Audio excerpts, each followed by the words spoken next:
Chapter 599. In the Hall of Martial Achievement, Shanghai, was holding a memorial in her hand, lost in thought. Suddenly, she felt someone beside her. She raised her head and saw Wu Zetian quietly standing next to her. Wu Zetian looked even older. Although her hair was still as black as ink, no matter how she took care of it, the drooping eye bags and wrinkled skin could not be hidden. However, although the old Wu Zetian had lost some of the spirited spirit of her youth, her calm bearing was more dignified. She quietly stood there, thinking about something. She seemed to be in a trance. Softly exclaimed. She quickly put down her brush and left her seat. She saluted to Wu Zetian. Greets everyone. After the greetings, glared at little Hai, who was standing at the door. She lightly said, "Everyone is here. Why didn't you call me to greet you?" Wu Zetian gently waved her hand and said, "Don't blame him. I didn't let him say it." Wu Zetian walked to the back of the imperial desk and sat down. She leaned back on the thick and soft cushion, her eyebrows slightly furrowed. Hurriedly signaled for little Hai to bring a bowl of the Empress' favorite fermented rice. She walked behind the Empress and gently massaged her shoulders. She softly said, "Does anyone feel uncomfortable?" Wu Zetian softly sighed and slowly shook her head. Recently, there were too many things that were bothering her. The opportunity brought by the Southern Frontier's official purge was a fat piece of meat that couldn't be given up. Her two nephews, Wu Sanxi and Wu Qingxi, would come to disturb her every few days. Li Xiaoda and some other factions also constantly exerted their influence on her. Originally, Li Chuntai was her favorite place to go. However, Zhang Changzong and Zhang Yiji, those two beauties, were also interested in this matter. Every time they went to Li Chuntai, they would beat around the bush and fight for opportunities for their families and allies. This caused Wu Zetian to lose interest in it. She was not afraid of the officials forming factions. It would be unimaginably strange if there were no such factions in the court. What she cared about was the imbalance. The role of the emperor was balance, and the value of the emperor lay in balance. Only by balancing the various powers could the various powers rely on her and submit to her, and only then could she give orders. Otherwise, if it was serious, it would affect her throne and rule. Even if it wasn't that serious, if the courtiers disobeyed her on the surface, but disobeyed her in secret, her thunderous words in the court would become drizzling rain when it reached the people, and it would be difficult for her orders to be carried out. However, it was difficult to strike a balance in this matter. That wasn't all. The barbarian officials and various leaders also learned from painful experiences. In the past 2 days, whenever they heard that there was a possibility of an official being appointed to their place, they would do everything they could to inquire about this person's identity, background, and character. And then they would run in front of her, weeping in front of her, obstructing her in places that weren't suitable or that weren't convenient. The Empress was in a hurry to stabilize the rule of the court in the western regions and consolidate the results of the court's recapture of the 4 garrisons of Anqi. She urgently needed the stability of the southern borders, but she couldn't turn a deaf ear to their requests. This caused the Empress to feel like she was besieged both internally and externally. Her energy was becoming less and less, and if she thought about things for too long, she would feel a headache. She was unable to think of a solution to these difficult situations. Moreover, the Zhang brothers' favor and interference in power had aroused the vigilance of the important officials of the court. The issue of the crown prince had also become a topic that they would frequently admonish the Empress about, causing Wu Zetian to feel even more exhausted. Wu Zetian casually picked up a memorial, and with her presbyopic eyes, she casually skimmed through it. Her brows furrowed slightly, and she said, "The supervising imperial censor of the Guanyi Road, Qiao Wenda, has accused Yang Fan of being lustful and staying in Chang. What is going on? Oh, it is said that when Yang Fan went to Chang and to bring Taiping back to the capital, he coincidentally met the only daughter of the Duga family, Ningko, and fell in love with her at first sight. For her, Yang Fan even got into a dispute with Lu Binji, a direct descendant of the Lu family in Fanyang. The two sides fought fiercely, and for this, he even used force and mobilized the dragon guards to intimidate them. As Wanner answered, a strange look flashed across her eyes, but her soft hands, which were rubbing Wu Zetian's shoulders, did not slow down in the slightest, and there was no change in the strength. She was still so gentle and steady. Humph! Wu Zetian was very displeased, and casually threw the memorial on the table. But then she thought again and said, No. Why did Yang Fan stay in Chang'an? Wan softly answered, Everyone is wise. Xiao Man was pregnant for 10 months and was about to give birth. She and Yang Fan were both orphans and had no relatives or elders at home. Xiao Man was adopted by Gongsun Bufan's wife, Aunt Pei, when she was a child and regarded her as a mother. So after she was pregnant, she moved to Chang, and so that she could live closer to her elders and take care of her. When Yang Fan finished his business in Nanjiang and rushed to Chang, and Xiao Man was already about to give birth, Yang Fan wanted to take care of his wife and wait for the birth of the child before returning to the capital. So he begged the princess to temporarily stay in Chang, and with the excuse of illness. After returning to the capital, the princess had already told Wan the reason.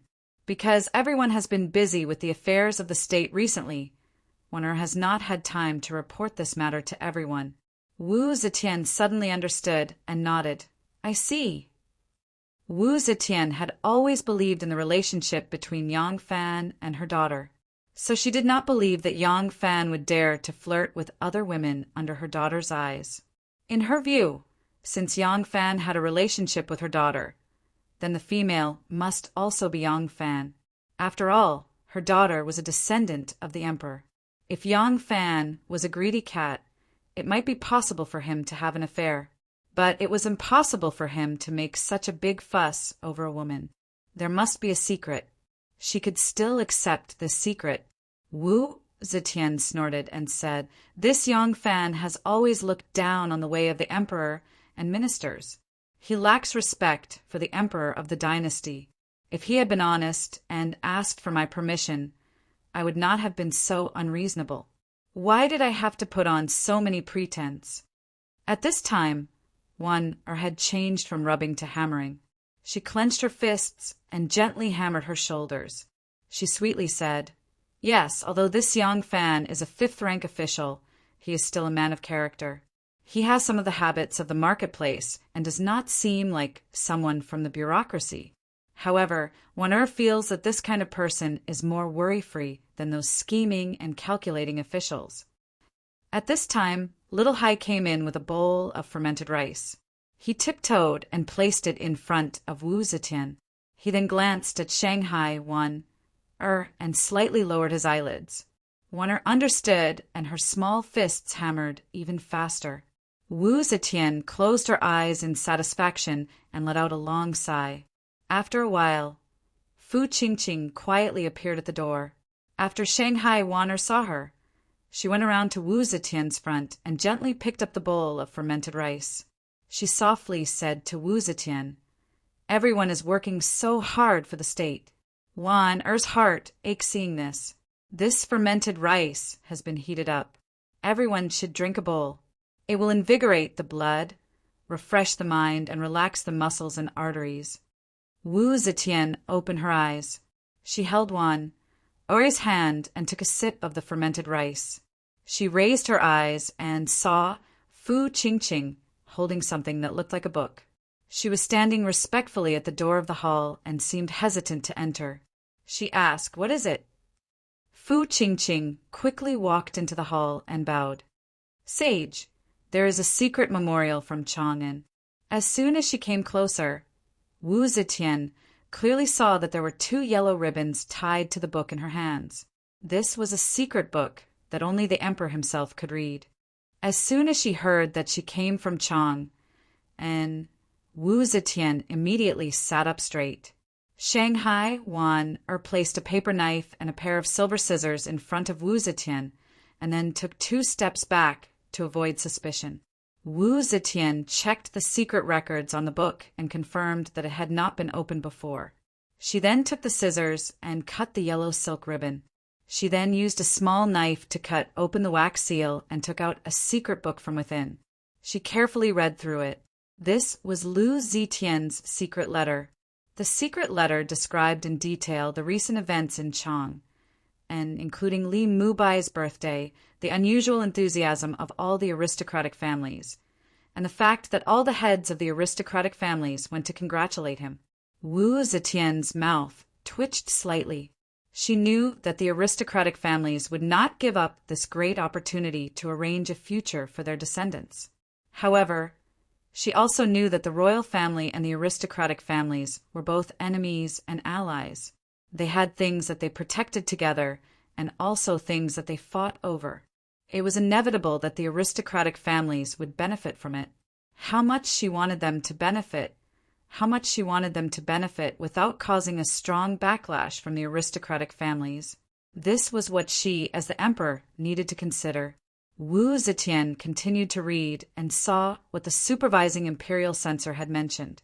Because Lu Zetian was the person involved, he spoke in more detail than the supervising imperial censor who was making groundless accusations.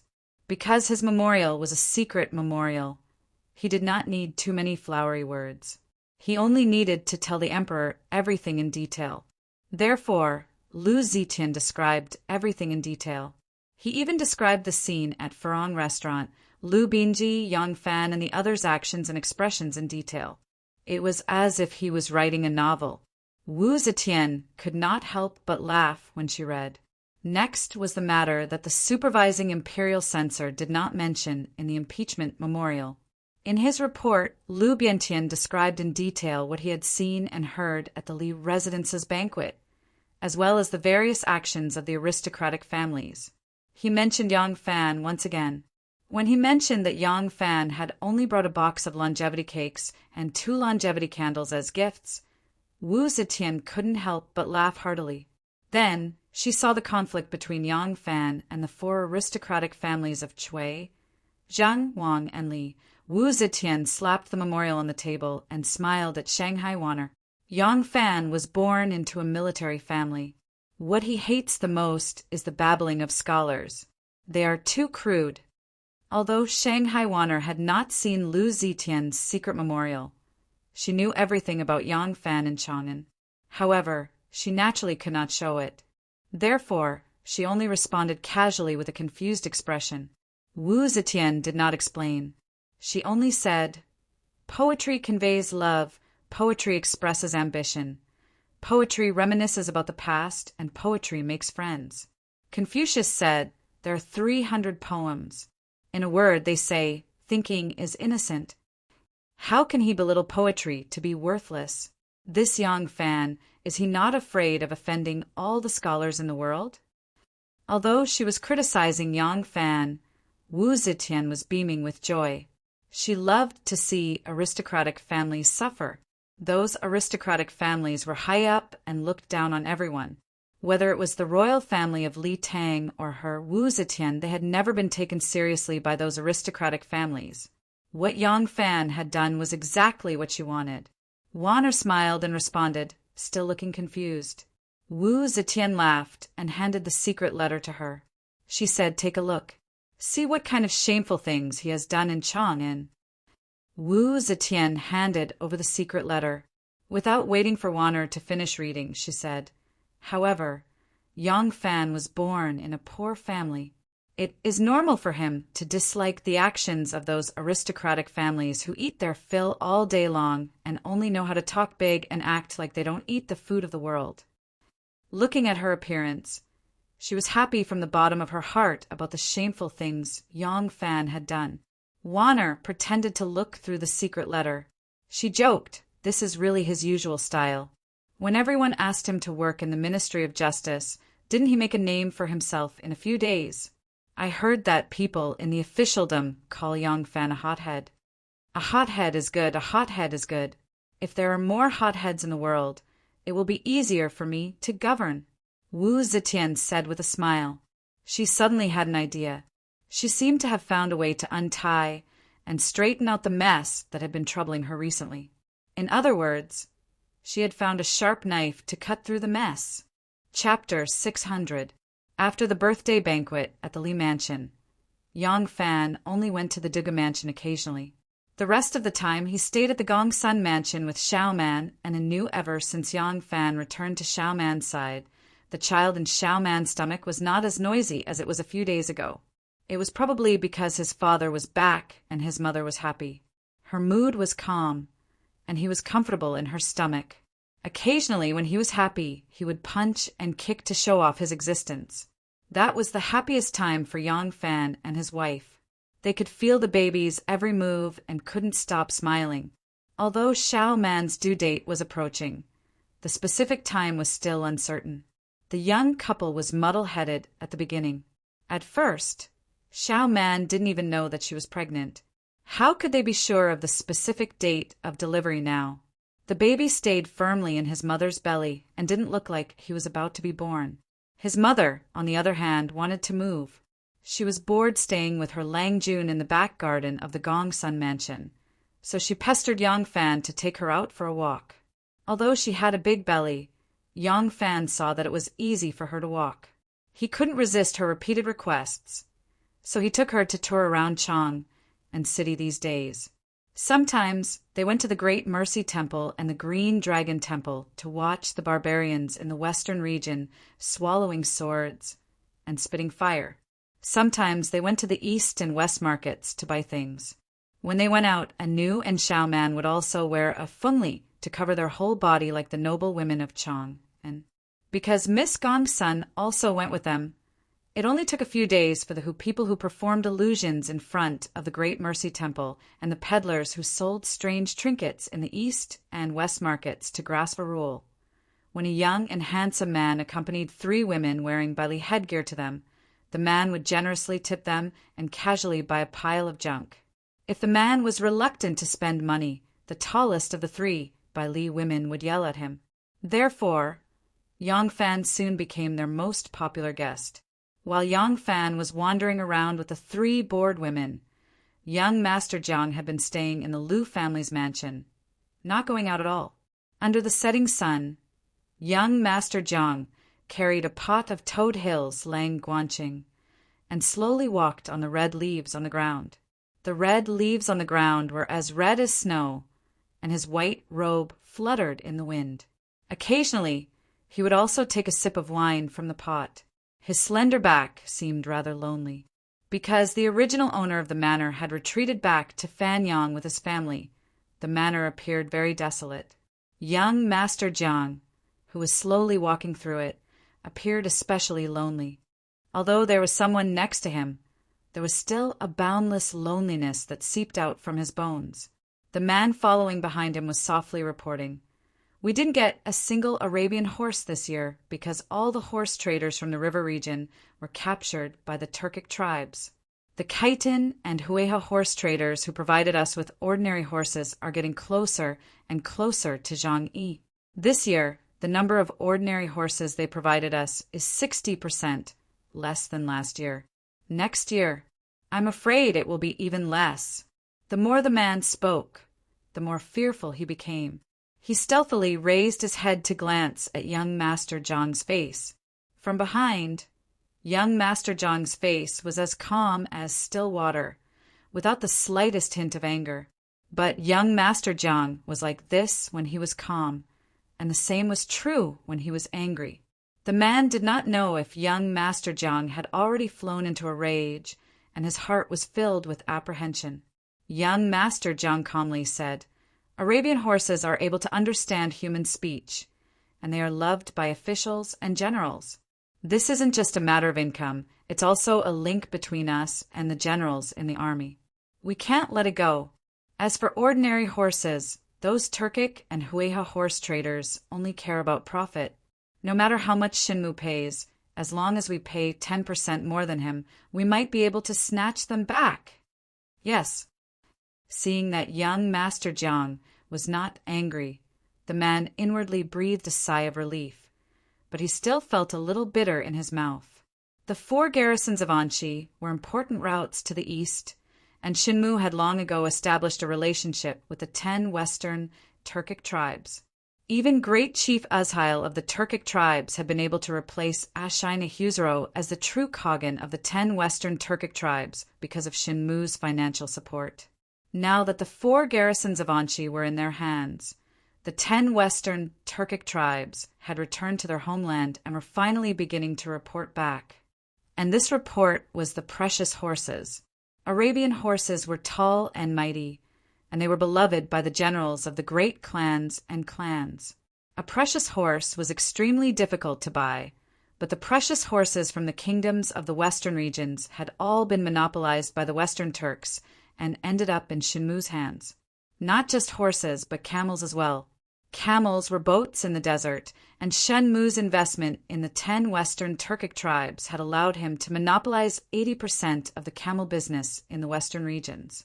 Camels were not only the fastest and safest means of transportation for caravans traversing the deserts and plateaus, but the imperial court's army had also expanded to the 4 garrisons of Anchi, spreading its influence to the river regions, and the demand for camels was only increasing by the day. Arabian horses were excellent, but they were far too expensive.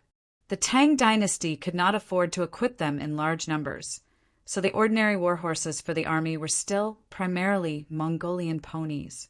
The Tang dynasty also raised horses, but they were far from enough to satisfy the demands of the army.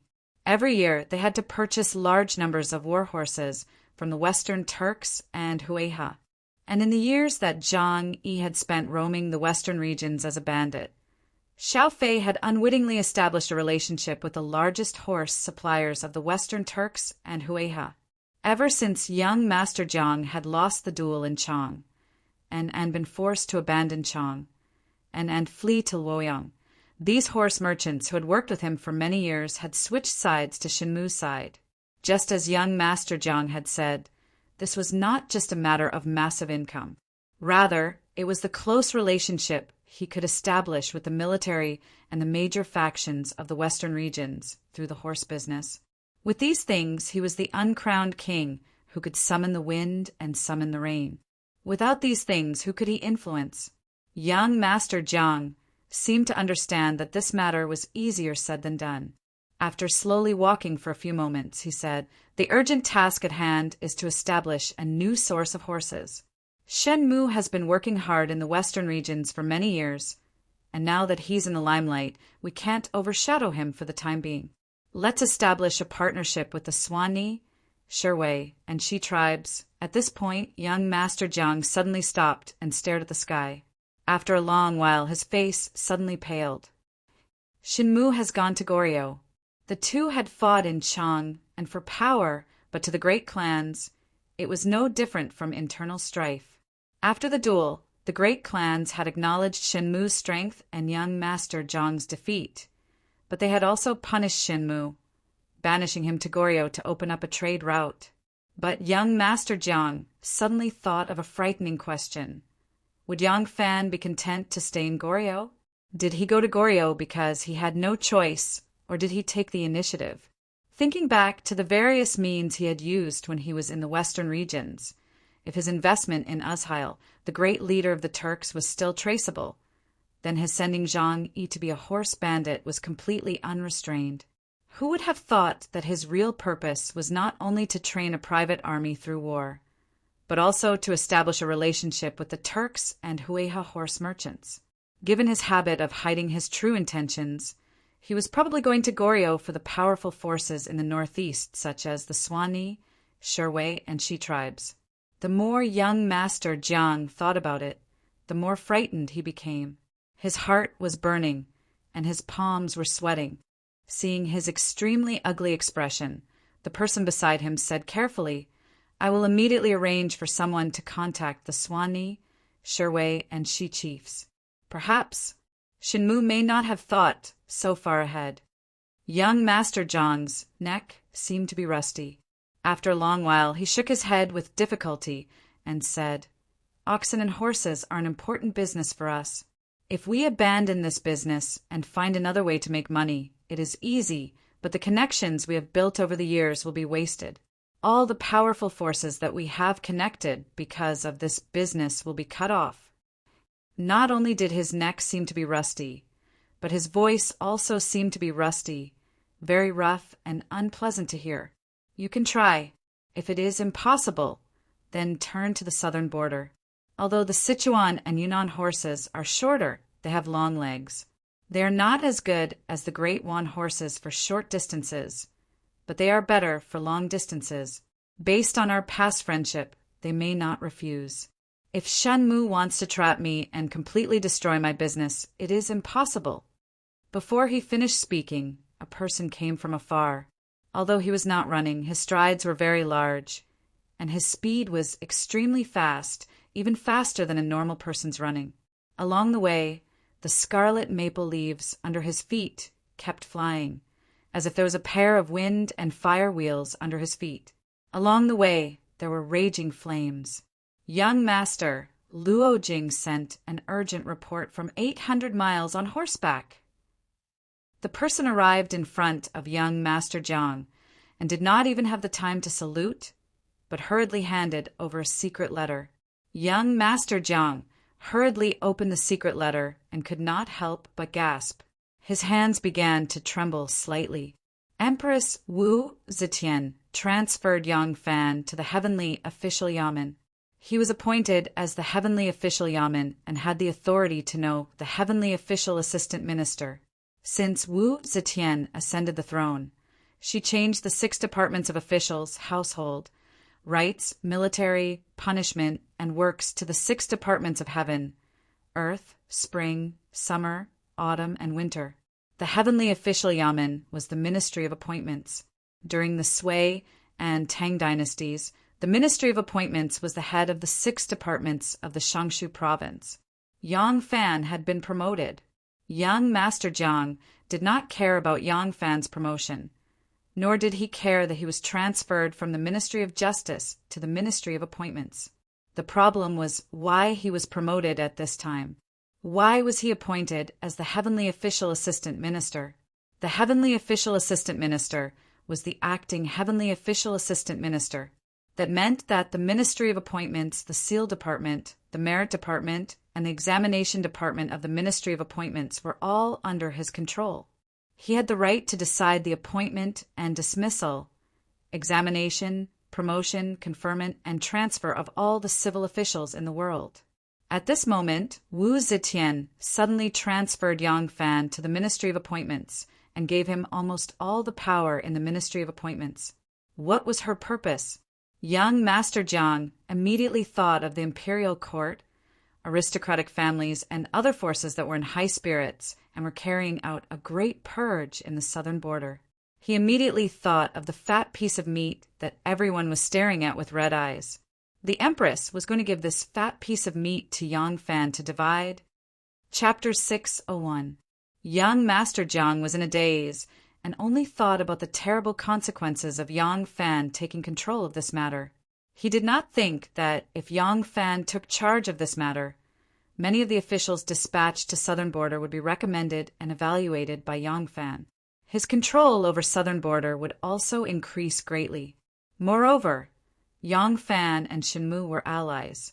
At that time, young Master Jiang's plan to create a new horse import channel in southern border would also become a bubble.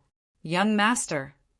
That person waited for a long time and did not see any movement from young Master Jiang, so he tried to call him. Young Master Jiang took a deep breath and said in a deep voice, "Qin lost its deer, and the whole world chased it. This deer is now in the hands of Yang Fan. The deer is not his, but whoever he is willing to throw the deer at, that person will be able to eat a mouthful of meat. If this matter is not handled well, he will be smashed to pieces, and together with that fat piece of meat, he will be chewed to pieces by the jackals, wolves, tigers, and leopards. But if it is done well..." Young Master Jiang's face darkened. After a while, he said in a hoarse voice, "I know. Call Yuan Tingyun to see me." That person heaved a sigh of relief and left. Young Master Jiang waved his hand to the person behind him and said, "You go, just do as we said just now." The person behind him cupped his fists and, like a gust of wind, he quietly left with the maple leaves on the ground. Young Master Jiang slowly raised his head and muttered to himself, "How can this be? Could it be that even God was helping him?" I asked Xiao Wenda to write a memorial to impeach him, accusing him of lust and staying in Chang'an. With the Empress's usual cold style, he should be severely punished. But why he was not beaten back to his original state, but received such an important task? Although young Master Jiang was smart, he was limited by his status and did not understand the emperor's mind. He also misjudged the current situation.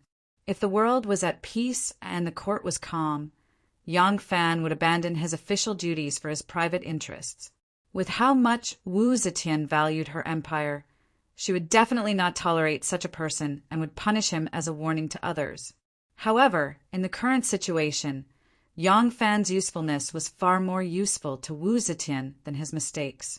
Therefore, if he had some flaws, it would make Wu Zetian feel that this person could be trusted. People with flaws were not scary. Wu Zetian was troubled by the fact that she couldn't solve this problem perfectly. At this time, Lu Xuantian handed over the secret report, and Yang Fan came into her sight. Thinking about his loyalty, his closeness to the Wu clan, his friendship with the southern tribes' chiefs, then thinking about his instinctive resistance and hatred towards the aristocratic families as a commoner's disciple, Lu Xuantian's report made Wu Zetian value and trust Yang Fan even more. Moreover, Yang Fan's relationship with the various powers in the competition was the most suitable for Wu Zetian's interests. Choosing Yang Fan to take on this heavy responsibility was inevitable. Therefore, it would be strange if Wu Zetian didn't want the hothead Yang Fan to take on this matter. For Duguninka, this was his design. For Wu Zetian, this was her own choice. She wouldn't find out that there was someone else's inducement. When the canal is formed, it will come naturally. Many aristocratic families had been using this method to induce the introduction and implementation of national policies that were beneficial to them. They had never openly opposed the imperial court and advocated their own ideas. Now, Duguninka was just using the same method on one person and one thing. Thinking of the increasingly disadvantageous changes in the situation, young Master Jiang felt more and more bitter in his heart. He couldn't help but raise the wine pot and take a big gulp. He had always been self-disciplined and temperate. Usually he only drank tea and didn't drink wine. But now he felt that everything tasteless in his mouth except for this wine. Although the strong wine only tasted bitter when it entered his throat, it was the only thing he could swallow.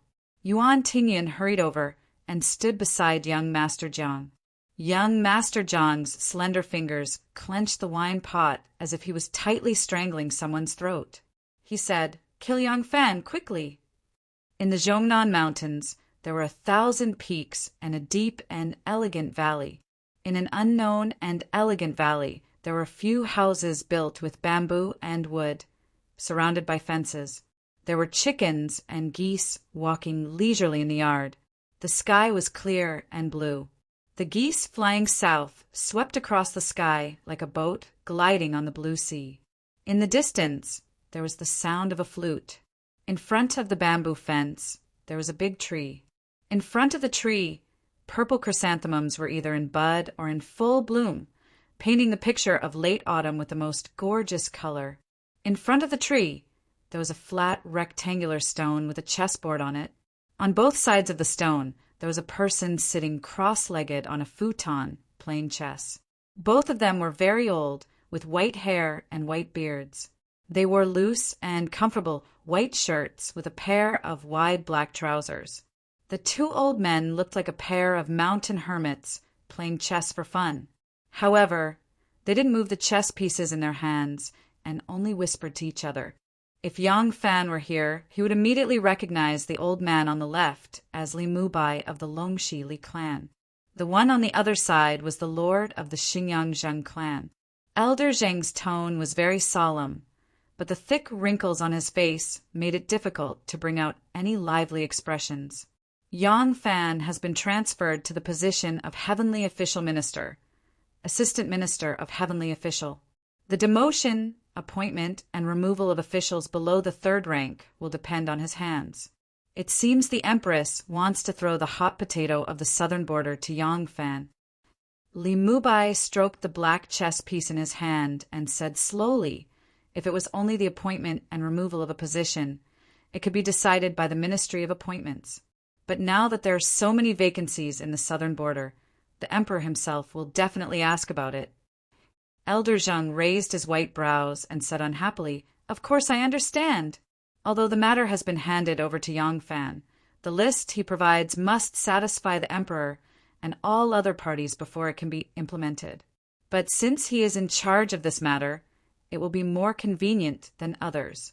70% of the vacancies in the southern border will inevitably be divided among the various powers. Everyone is well aware of this. What's left is the 30% gap. There are too many variables in this 30% gap. Therefore, regardless of the gains or losses, it's all within an acceptable range. And it's precisely this 30% gap that's the key to disrupting the balance. Aren't we fighting for these gaps?" Young Master Jiang was the first to know that Yongfan was about to be appointed as a doctor of the Heavenly Official Mansion and had the right to know the position of Assistant Minister of the Heavenly Official Mansion. Then came the other aristocratic families. At this time, the Zhongguan who delivered the decree was still on his way to Chang, and so Yongfan did not know. In such matters, the efficiency of the officials would always be ranked last.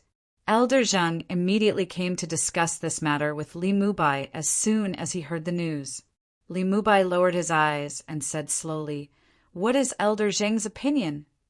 Elder Zheng leaned forward and said in a deep voice, "Then negotiate with Yongfan." Li Mubai chuckled and said, "Elder Zheng, Yongfan's appetite is too big. What he wants is the lord of the obvious sect." Elder Zheng's face darkened and said, "In my opinion, that Lu Binmi should have given up his position long ago. What has he done since he was in charge of the succession hall? The so-called hidden sect was only in charge of some matters that the obvious sect should not be involved in. It was just a few hidden characters under him. What about now? Not only are they on equal footing with him, but they have even surpassed him. Lu Binmi is obstinate and self-opinionated. He has high standards, but low abilities.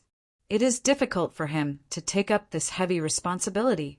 Li Mubai held the chess piece and smiled lightly without a word. This could be said by others, but not by him, because Shinmu was nurtured by him. But he didn't expect Shinmu to be so capable. He only appreciated this junior and bestowed him a lake. Who knew that this kid had painstakingly managed it for so many years and actually turned the lake into a sea? But in the eyes of outsiders, they couldn't help but think that he had been planning and supporting behind the scenes, intending for Shinmu to steal young Master Zhang's authority. Therefore, he had to avoid suspicion at this time. Elder Zheng saw that he smiled and didn't reply. He angrily threw the white chess piece in his hand onto the chessboard and said angrily, "You and I have been friends for many years. Do you still have to be afraid of me? You old thing, say something." Li Mubai gave a long sigh and said, "Elder Zheng, you should be clear what it means once Yongfan sits in this position.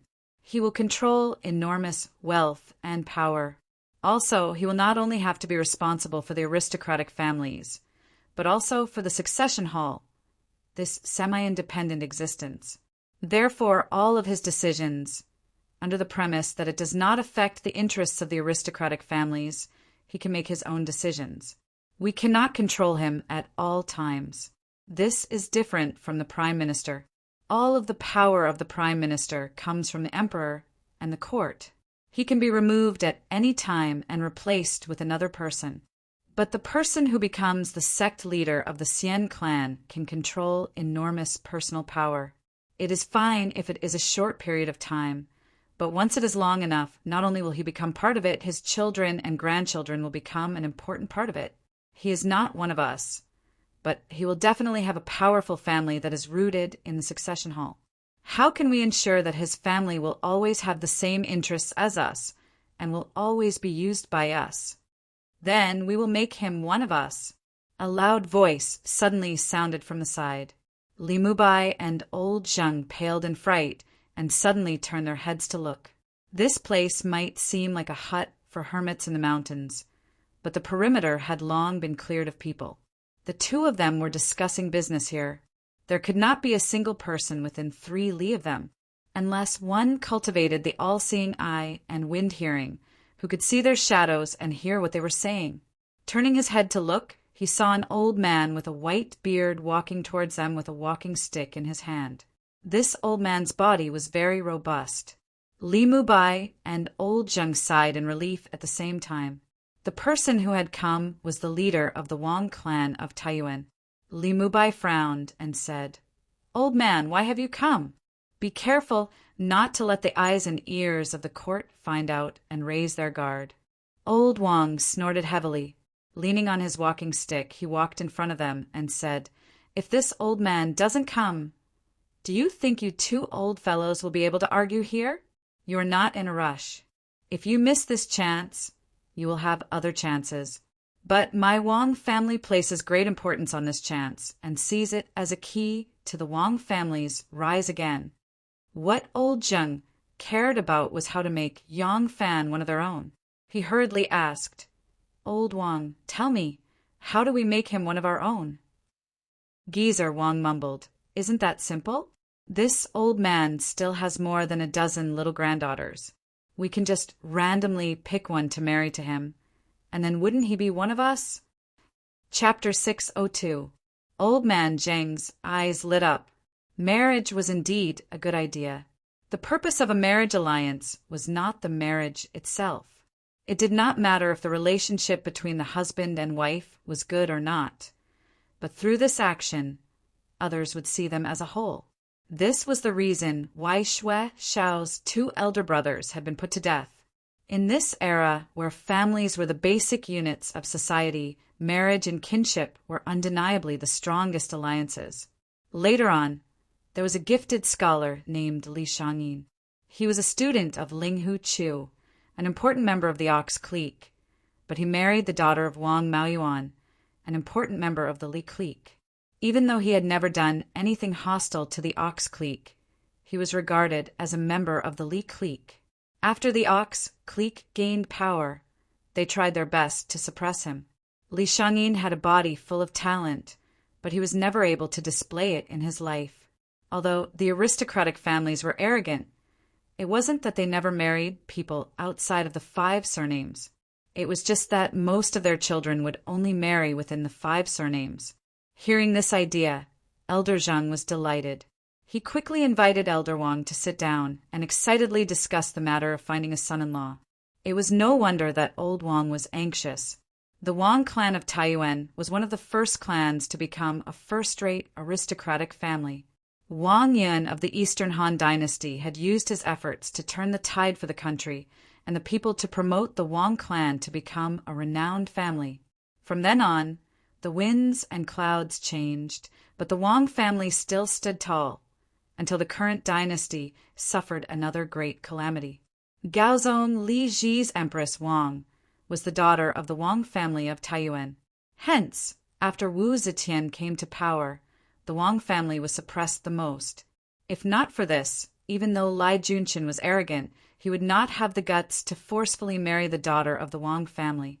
For this reason, the Wang family of Taiyuan needed this opportunity more urgently than the other aristocratic families. Elder Wang said proudly, "We established the succession hall to help the other aristocratic families, not to let them use the power of the aristocratic families to kill each other and fight for power. Now, the obvious sect and hidden sect are like fire and water, and Yang Fan is on good terms with the hidden sect. If he were to become the head of the obvious sect, the obvious and hidden sects would be a harmonious family, and we would be able to avoid internal conflicts." Li Mubai sighed and said, "If Yang Fan becomes the son-in-law of an aristocratic family, what will the emperor think? Will he still entrust this important task to him?" Mr. Wang and Mr. Zheng, who were discussing excitedly, were startled at the same time. Could it be that they wanted Yang Fan to imitate Lai Junqin and forcefully marry as a cover? But this way, in the eyes of the world, a fake forced marriage would become a real forced marriage. The Wang family had already lost face once. Could they afford to lose face a second time? Li Mubai added, in addition, there is another problem. How do we explain to the Liu family? Although the succession hall was powerful, it was also fragile. It is said to be powerful because it has us aristocratic families secretly providing it with financial, material, manpower, and all kinds of support. That is why it possesses great power. It is said to be fragile because the entire succession hall, no matter if it is the obvious sect or the hidden sect, they all rely on the aristocratic clans to support them from behind the scenes. The core members are all from the various aristocratic clans. Therefore, they have to protect the interests of their clans first before the succession hall. Once they infuriate the Liu clan, would the Liu clansmen in the succession hall agree? The anger on Mr. Zheng's face gradually faded. He pondered for a moment and said with uncertainty, since the succession hall is formed by the elites from the various aristocratic clans, of course, the capable ones should be promoted and the mediocre ones should be relegated. Liu Binmi's skills are not as good as others. If we ask him to step down, I believe the Liu clan will have nothing to say. Li Mubai shook his head and said, this is deceiving oneself and others. If Liu Binmi is mediocre and incompetent and asks him to step down, the Liu clan will have nothing to say. However, Liu Binmi's way of doing things might not be brilliant, but he didn't make a huge mistake. The Liu clan had just retreated back to Fanyang due to their oath. If we remove Liu Binmi's authority now, what will the Liu clan think? Mr. Zheng's face sank and didn't say anything. Li Mubai continued, you all know how powerful the Liu clan is. Among the aristocratic clans in Shandong, the Liu clan is currently ranked second. There are countless small clans that are attached to the Liu clan. If our actions incite a strong backlash from the Liu clan, the alliance of the aristocratic clans in Shandong will collapse. Do you think the Empress will let go of such a good opportunity? Mr. Zhang and Mr. Wang looked at each other and hesitated for a moment. Mr. Wang asked, then what good plan do you have? Li Mubai threw the chess piece back into the chess box and frowned. I still haven't thought of it. Yang Fan accompanied Xiao Meng around Chang, and for a few days, the baby in her belly began to grow restless again. Yang Fan didn't dare to bring her around anymore. These 2 days, the young couple settled down and only stayed in the Gongsun mansion. Unexpectedly, even though Yang Fan didn't go out, the number of people who came to visit suddenly increased. There was an endless stream of distinguished guests coming and going. Most of them were descendants of the aristocratic clans of the Guanlong group. Although the Guanlong group started with military merits, it had only risen for a short time and its foundation was still lacking. However, the core figures of the Guanlong group today were the 4 families of Guanzhong, Wei, Pei, Lu, and Shui. These 4 families were also 1,000-year-old families. The Wei clan of the capital Zhao was now the leader of the Guanlong group, even though it was dead but not dead. The Pei clan of Hudong was the most famous family in the world. Among the 100 families, the 4 families are first. Among all the clans in the world, there is no one like the Pei clan. Although the Guanlong group as a huge group had declined, the Wei clan of the capital Zhao, the Pei clan of Hudong, the Lu clan of Hudong, and the Shui clan of Hudong were all aristocratic families that existed long before the formation of the Guanlong group. It was only after the rise of the Guanlong group in Guanzhong that they became important members. Now that the huge group was declining day by day, the vitality of these aristocratic families was still there. They wouldn't decline so easily. In fact, these aristocratic families could completely get rid of the Sunset group that had become a burden. However, once the group declined, they would be alone and would definitely not be able to compete with the aristocratic families of Shandong. As the saying went, it was better to be the head of a chicken than the tail of a cow. They still fantasized that the Guanlong group could rise again and were unwilling to give up on their efforts to revive the Guanlong group. Naturally, they wanted to have some contact with Yang Fan. However, The people who had been visiting the Guanlong family these past few days were mostly the younger generation of the Guanlong family. First, it was a matter of their foresight. Although they had already sensed that Yang Fan was a key figure, they had yet to estimate how useful he would be. Second, judging from the storm at Grand Duke Li's birthday banquet, Yang Fan had already become enemies with the aristocratic families of Shandong. Naturally, it would be easy to recruit them. There was no need for the elders to lower themselves to befriend them. Gongsun Bufan's wife, Aunt Pei, was a member of the Pei family. Although in the Pei family, Aunt Pei's branch was just a side branch and wasn't an important figure, the younger generation of the Pei family's main branch often came to visit this distant aunt. After visiting Aunt, he would go find Yang Fan for a chat. Clearly, he had ulterior motives. How astute was Madame Pei? She sensed that something was wrong when her family visited for several days. Early this morning, her nephew, Pei Chiuli, came to the Gongsun residence again. He first went to the temple to see Aunt before going to find Yang Fan for a chat. Madame Pei stopped him and said, "Chiuli, tell Aunt the truth. Why have you been visiting frequently these days?" Pei Chiuli was a young man who had just reached his 20s. When he heard Aunt's question, he stood still with his hands by his side and answered, "Uncle has never liked to involve himself in aristocratic family matters. Thus, Father has instructed that if Aunt doesn't ask, there is no need to mention it. Now that Aunt is asking, nephew does not dare to not answer. In a few days, there will be a decree from the court. Yang Fan will be transferred to the Heavenly Official Yamen and will be the assistant minister of the Heavenly Official." Madame Pei's brows twitched, and she said disapprovingly, "So what?" Although the Ministry of Appointments is the Yamen for selecting officials, it cannot cover the sky with one hand. Those above 3rd rank must be chosen by the Emperor himself. Those above 5th rank must be approved by the Prime Minister. Those below 6th rank must be reported to their subordinates for review. Yang Fan has become the Minister of Appointments. Is he worth the Pei family's currying favor with? Pei Chiuli smiled bitterly. If you want to say currying favor, it is not so. Nephew has always liked his character and wanted to associate with him. Moreover, Aunt is focused on Buddhist cultivation and is unaware of the changes in the world. The southern border now. Pei Chiuli told Aunt Pei everything that happened in court today from beginning to end. He added, "Coincidentally, this 5th rank official, Yang Fan, has become one of the key figures. Although the weight of a steelyard is small, it can weigh 1,000 caddies. Thus, he cannot be treated as a lump of iron." Aunt Pei finally understood. Since this matter involved her own family, even though she had been focused on Buddhist cultivation and her temperament had become more tranquil, she could not ignore it. Aunt Pei thought for a moment and said, "Yang Fan is a very alert person.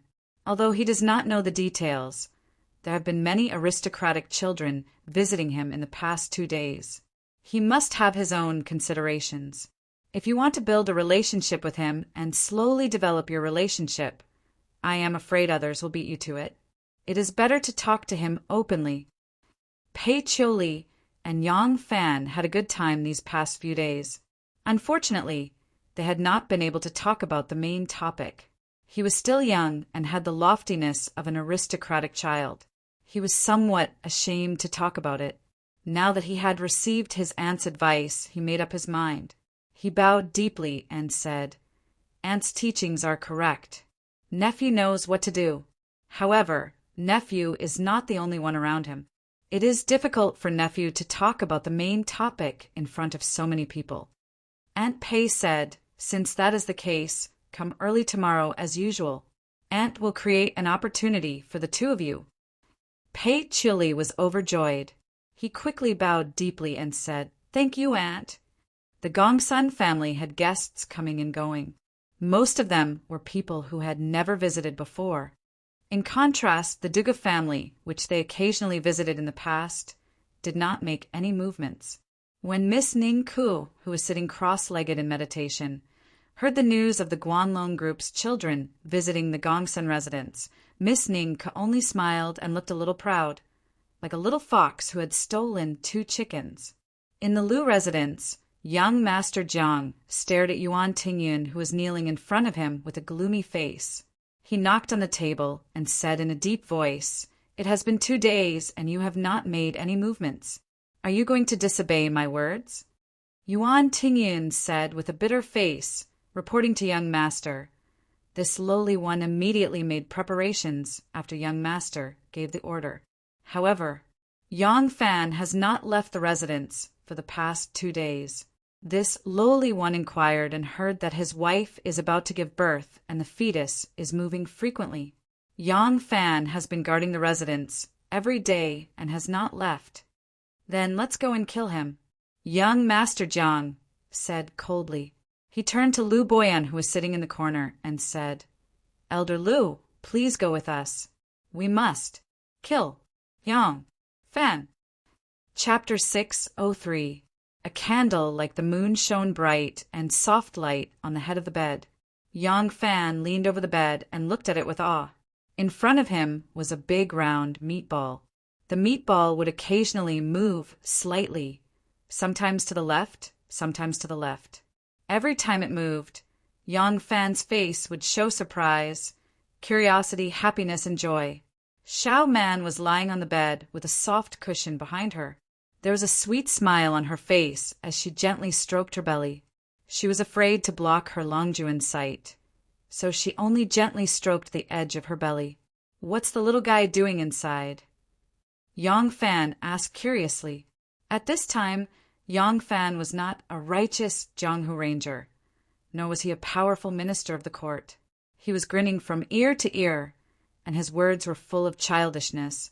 Xiao Man slightly frowned and guessed, "I feel the little guy is gently tapping with his fingers, one by one, like a chick pecking an eggshell. Ouch! What's wrong?"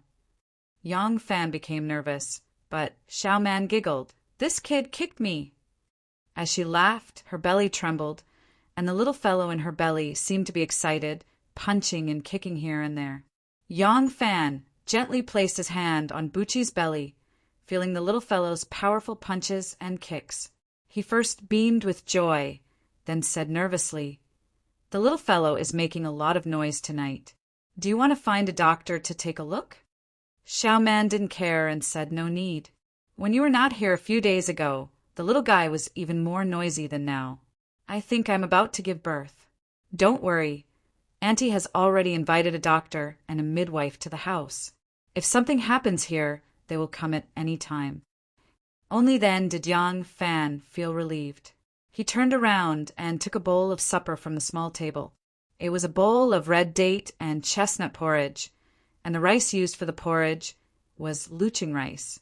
The rice was as green as white jade, and the porridge was like milk, shiny and fragrant. Yang Fan adjusted the porridge with a spoon and said to Xiao Man, "It's not hot anymore. Here, have some." Xiao Man put down her clothes to cover her belly, got up and took the bowl of porridge from Yang Fan, and ate the porridge bit by bit. Since she was pregnant, Xiao Man's appetite had become amazing. Her appetite was at least twice as big as before. Yang Fan naturally wanted her to eat more. Yang Fan happily watched as Xiao Man finished the small bowl of porridge. He took the small bowl with a smile and handed a wet towel to her to wipe her mouth. Xiao Man's meticulous consideration made her heart sweet. After eating supper, the two of them sat on the bed and whispered for a while. A third of the red candle on the bedside had burned out. Xiao Man yawned. Seeing that she was tired, Yang Fan immediately said softly, "It's getting late. You should rest." "Okay." Xiao Man, who was nestled in his arms, rubbed her head against his chin like a lazy cat. Yang Fan helped her to sleep carefully and put a small cushion under her calf. Her calf was a little swollen because of pregnancy, so she had to put a small cushion under her calf when she slept. This was the method that Aunt Pei told Yang Fan. Otherwise, this young man, who was about to become a father, wouldn't know these things. "Okay, have a good rest." Yang Fan gently kissed Xiao Man's smooth forehead and gently put down the curtain. Through the thin curtain, he saw Xiao Man looking at him with a sweet smile. Yang Fan gently blew out the candle and walked out of the door. Outside the door was the side room. 2 middle-aged maids were sitting in the side room. As soon as they saw him come out, they quickly stood up and respectfully sent him off. Aunt Pei was worried that the young maids were sleepy, so she specially sent 2 middle-aged maids who were vigilant and had given birth to children to take care of Xiao Man's daily life. "Thank you for your trouble." As usual, Yang Fan politely greeted the 2 of them. Then he passed through the side room and walked outside. The pregnant woman had a big belly, so she often had to sleep on her side. The husband was also young, so he couldn't sleep well. It was bad to bump and bump. So, according to Aunt Pei's instructions, Yang Fan was deprived of the right to sleep with his wife. But as long as it was beneficial to his wife and child, Yang Fan would naturally carry it out. He didn't dare to go against it in the slightest. Yang Fan walked out of Xiao Man's room, but he didn't immediately go back to rest. Pacing around the deep autumn pond, stepping on the frosty moonlight, Yang Fan held his hands behind his back and his mind gradually calmed down. It was the Dugu family's doing to instigate the southern barbarian leaders to interfere with the officials stationed there. How could the Dugu family not pay attention to every move in the capital? At the same time that young Master Jiang received the news, the Dugu family also received the news. Soon after, Yang Fan also received the news. Although the official who passed the decree had yet to arrive, Yang Fan already knew that he was about to go to the Ministry of Personnel and take over this hot potato from the Empress's hands. He already had a plan on how to resolve this matter, but he was still lacking the most important thing: Shandong's aristocratic family's compromise. Make contact with the Guanlong Corporation. The Dugu family was originally a member of the Guanlong Corporation. They knew better than anyone that the Guanlong Corporation's decline was already a foregone conclusion. Unless the Guanlong Corporation was on its last breath and still had a certain amount of influence in the military, they would immediately cause chaos in the world and 72 rebellious emperors. Only then would they have a place to use their skills. Otherwise, no one would be able to reverse their decline. Furthermore, Yang Fan had been maintaining a close relationship with the Succession Hall's hidden sect, which meant that he was maintaining a close relationship with the aristocratic clans of Shandong. He couldn't possibly abandon this powerful ally and form an alliance with a group that was destined to decline. During Li Taigong's birthday banquet, he had ridiculed the aristocratic descendants with the goal of winning the admiration of the martial Guanlong Corporation. If Zheng Yu, Cui Yi, Wang Xiyuan, and the others hadn't initiated the provocation, Yang Fan would have found another opportunity, including the information that he was about to become a key figure in the allocation of the southern border's official vacancies to the various aristocratic families of the Guanlong Corporation. All of this was planned by Duguyu and him. Attracting the Guanlong Corporation's recruitment was to exert pressure on Shandong's aristocratic families. Exerting pressure on Shandong's aristocratic families was the ultimate goal of combining with Shandong's aristocratic families.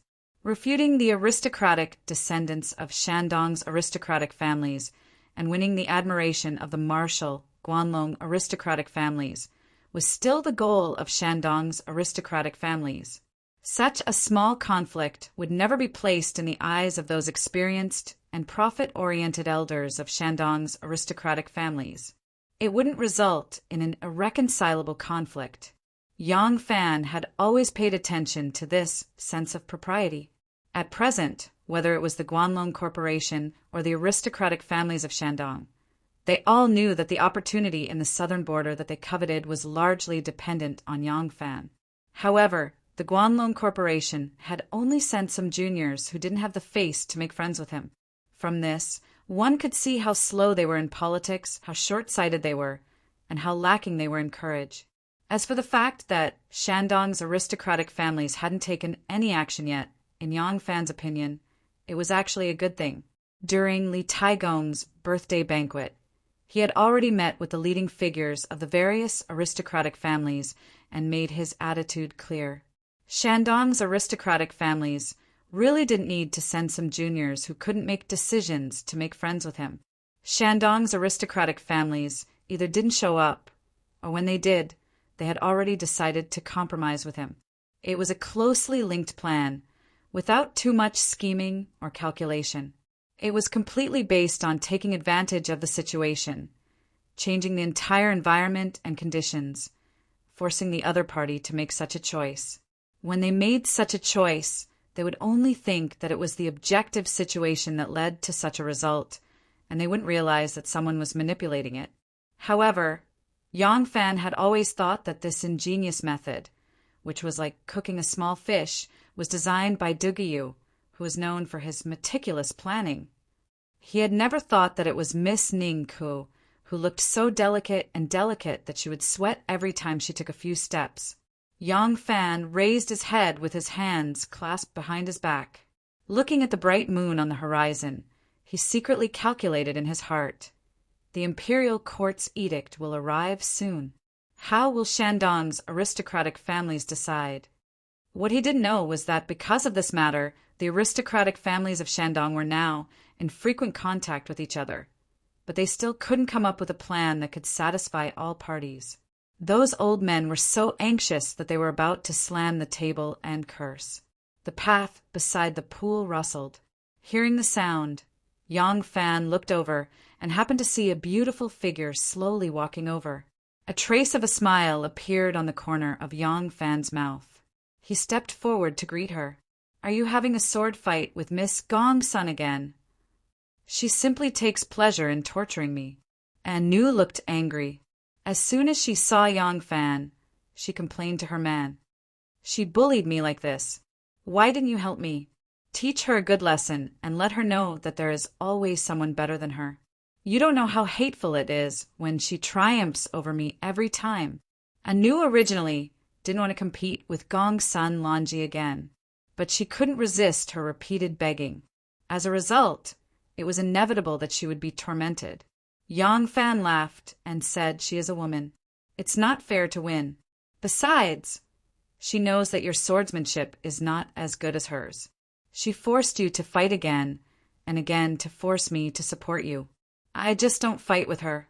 If I don't fulfill her wish, I will win even if I lose." "Win my ass." Nu pouted coquettishly.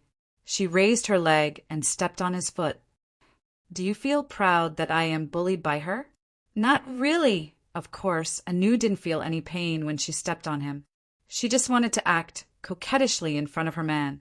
So Yang Fan didn't dodge. He just opened his arms and gently hugged her. He said with a smile, "I just like it." Nu was furious. She stared at him and said, "You like me being bullied?" Yang Fan held her shoulders and said softly, "I like you complaining to me. I like you looking for me to support you. I like you acting like a little girl." Nu pushed him with her elbow. She didn't listen to his sweet words. She demanded in a domineering manner, "Don't! You help me defeat her. Help me vent my anger. Otherwise, don't touch me in the future." "Really? What will happen if I touch you?" Yang Fan pretended to be a pervert. He lifted her delicate chin in a flirtatious manner. Her innocent, charming, and cute little face was completely presented in front of him. The moonlight covered her pretty face with a layer of gauze. Her facial features were slightly hazy, but her eyes were as bright as the stars. Yang Fan's vision was filled with her soft and charming eyes. He couldn't help but feel his heart flutter. He slowly leaned down. Nu's face was slightly red. Her pigeon-like chest rose and fell slightly. Her plump lips opened and closed slightly. Her pair of bright and beautiful eyes shyly closed. In front of Miss Gongsuen's long sword, she was defeated. In front of Yang Fan's intimacy, she was simply a captive and female slave. The pond rippled slightly. A few birds suddenly broke through the surface of the water. Yang Fan's lips were only an inch away from Nu's cherry lips when she suddenly pushed them away. Yang Fan was surprised. Is the female slave going to rebel tonight? Chapter 604. Someone is coming. Someone is coming from the forest. Tin pushed Yangfan away and said hurriedly. She still had a sword on her waist. She had just fought with Miss Gongsun, so she unsheathed her sword. It was not a big deal that someone was coming. This was the Gongsun family, so it was inevitable that some servants would pass by. Although it was inappropriate to be intimate at this time, it was suspicious if someone came from the forest. It was night time. Even if it was not night time, the servants of the Gongsun family would not pass through the forest instead of taking the road. Anu just walked along the forest path and did not disturb any birds. The birds also knew that there were often people passing by on the road, so they chose to rest in the forest. Now that the birds were startled, someone must have sneaked into the forest. The Tianai knew was young Master Zhang's maid and bodyguard, and she often carried out assassination missions for him, so she was very alert to such things. Yang Fan did not notice anything strange when he noticed the birds flying across the pond, but the Tianai knew had already sensed danger. Tin drew her sword. Seeing that they had been exposed, the people sneaking in the forest quickly jumped out. For people, tall, short, fat, thin, old, middle-aged, young, all had their own characteristics. The most special thing was the things in their hands. Under the moonlight, the first one was a short and fat old man with a bamboo pole in his hand. It seemed that he was going to fish by the pond. The bamboo pole swayed, and a faint brilliance suddenly flashed under the moonlight. There was a line on the pole, but no one knew if there was a hook on the end of the line. Although the moonlight was like frost, it could not be seen clearly. The second person was a middle-aged woman. She stood there with her hands empty, just on the left side of Yang Fan and Tin Her arms were hanging, and no one knew whether she intended to fight the enemies with her bare hands, or she did not take out another weapon. The third person blocked the retreat of Yang Fan and Tin He held a pair of Kuei Xing pens in his hands and looked at them covetously. The Kuei Xing pens were made of fine steel and were very dazzling under the moonlight. The fourth person stood on their right. He was tall and burly, and he clenched his fists tightly. Similarly, he did not hold any weapons. Strange weapons were rare, and not many people practiced them. However, once they succeeded in practicing them, they would definitely have something special about them. Therefore, when Yang Fan looked at the four people's postures, he felt a sense of danger in his heart. 4 kills of heaven and earth. Tin cried out in shock. The 4 men were about to surround and attack, but when they heard Tin words, they turned to look at Tin and couldn't help but turn pale with fright. Miss Anu, you're alive. Before he could finish his words, Yang Fan had already moved. No matter who they were, with this posture, it was obvious that they wanted to kill. Therefore, when he saw the 4 people surrounding them, he decided to make the first move. When Tin cried out the 4 people's nicknames, Yang Fan even knew where they came from. Yang Fan didn't have a sword or a saber in his hand, but he was at the side of the pool. There was a stone bench at the side of the pool. Yang Fan's figure stretched out, and he pounced towards the tallest and most majestic-looking man. At the same time, he had already picked up the stone bench and threw it. Before he could, the stone bench smashed towards the man's face. As soon as Yang Fan moved, the short and stout old man immediately waved his arm. The invisible fishing line and hook brought along a strange wind sound as they streaked towards Yang Fan's slanted figure.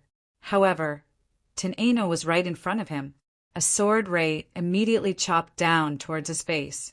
At the same time, he shook his shoulder in a strange posture, lowered his body, and pounced forward. The tip of his foot touched the ground, and a clump of mud flew towards the thin man holding the judge pen behind him. Anu had been by young Master Zhang's side for many years. Not only did she know who these people were, but she was also very familiar with their martial arts. Anu's martial arts were very complicated, and the 4 killers of heaven and earth had also taught her killing skills. The reason why she had been defeated by Gong Sun Lanji in the sword competition was because she did not only know how to use the sword, but she also practiced killing skills. She used all kinds of killing skills. If she only used the sword in the competition, she would only be able to display 50% of her fighting strength. She was very familiar with the characteristics of the Four People's martial arts.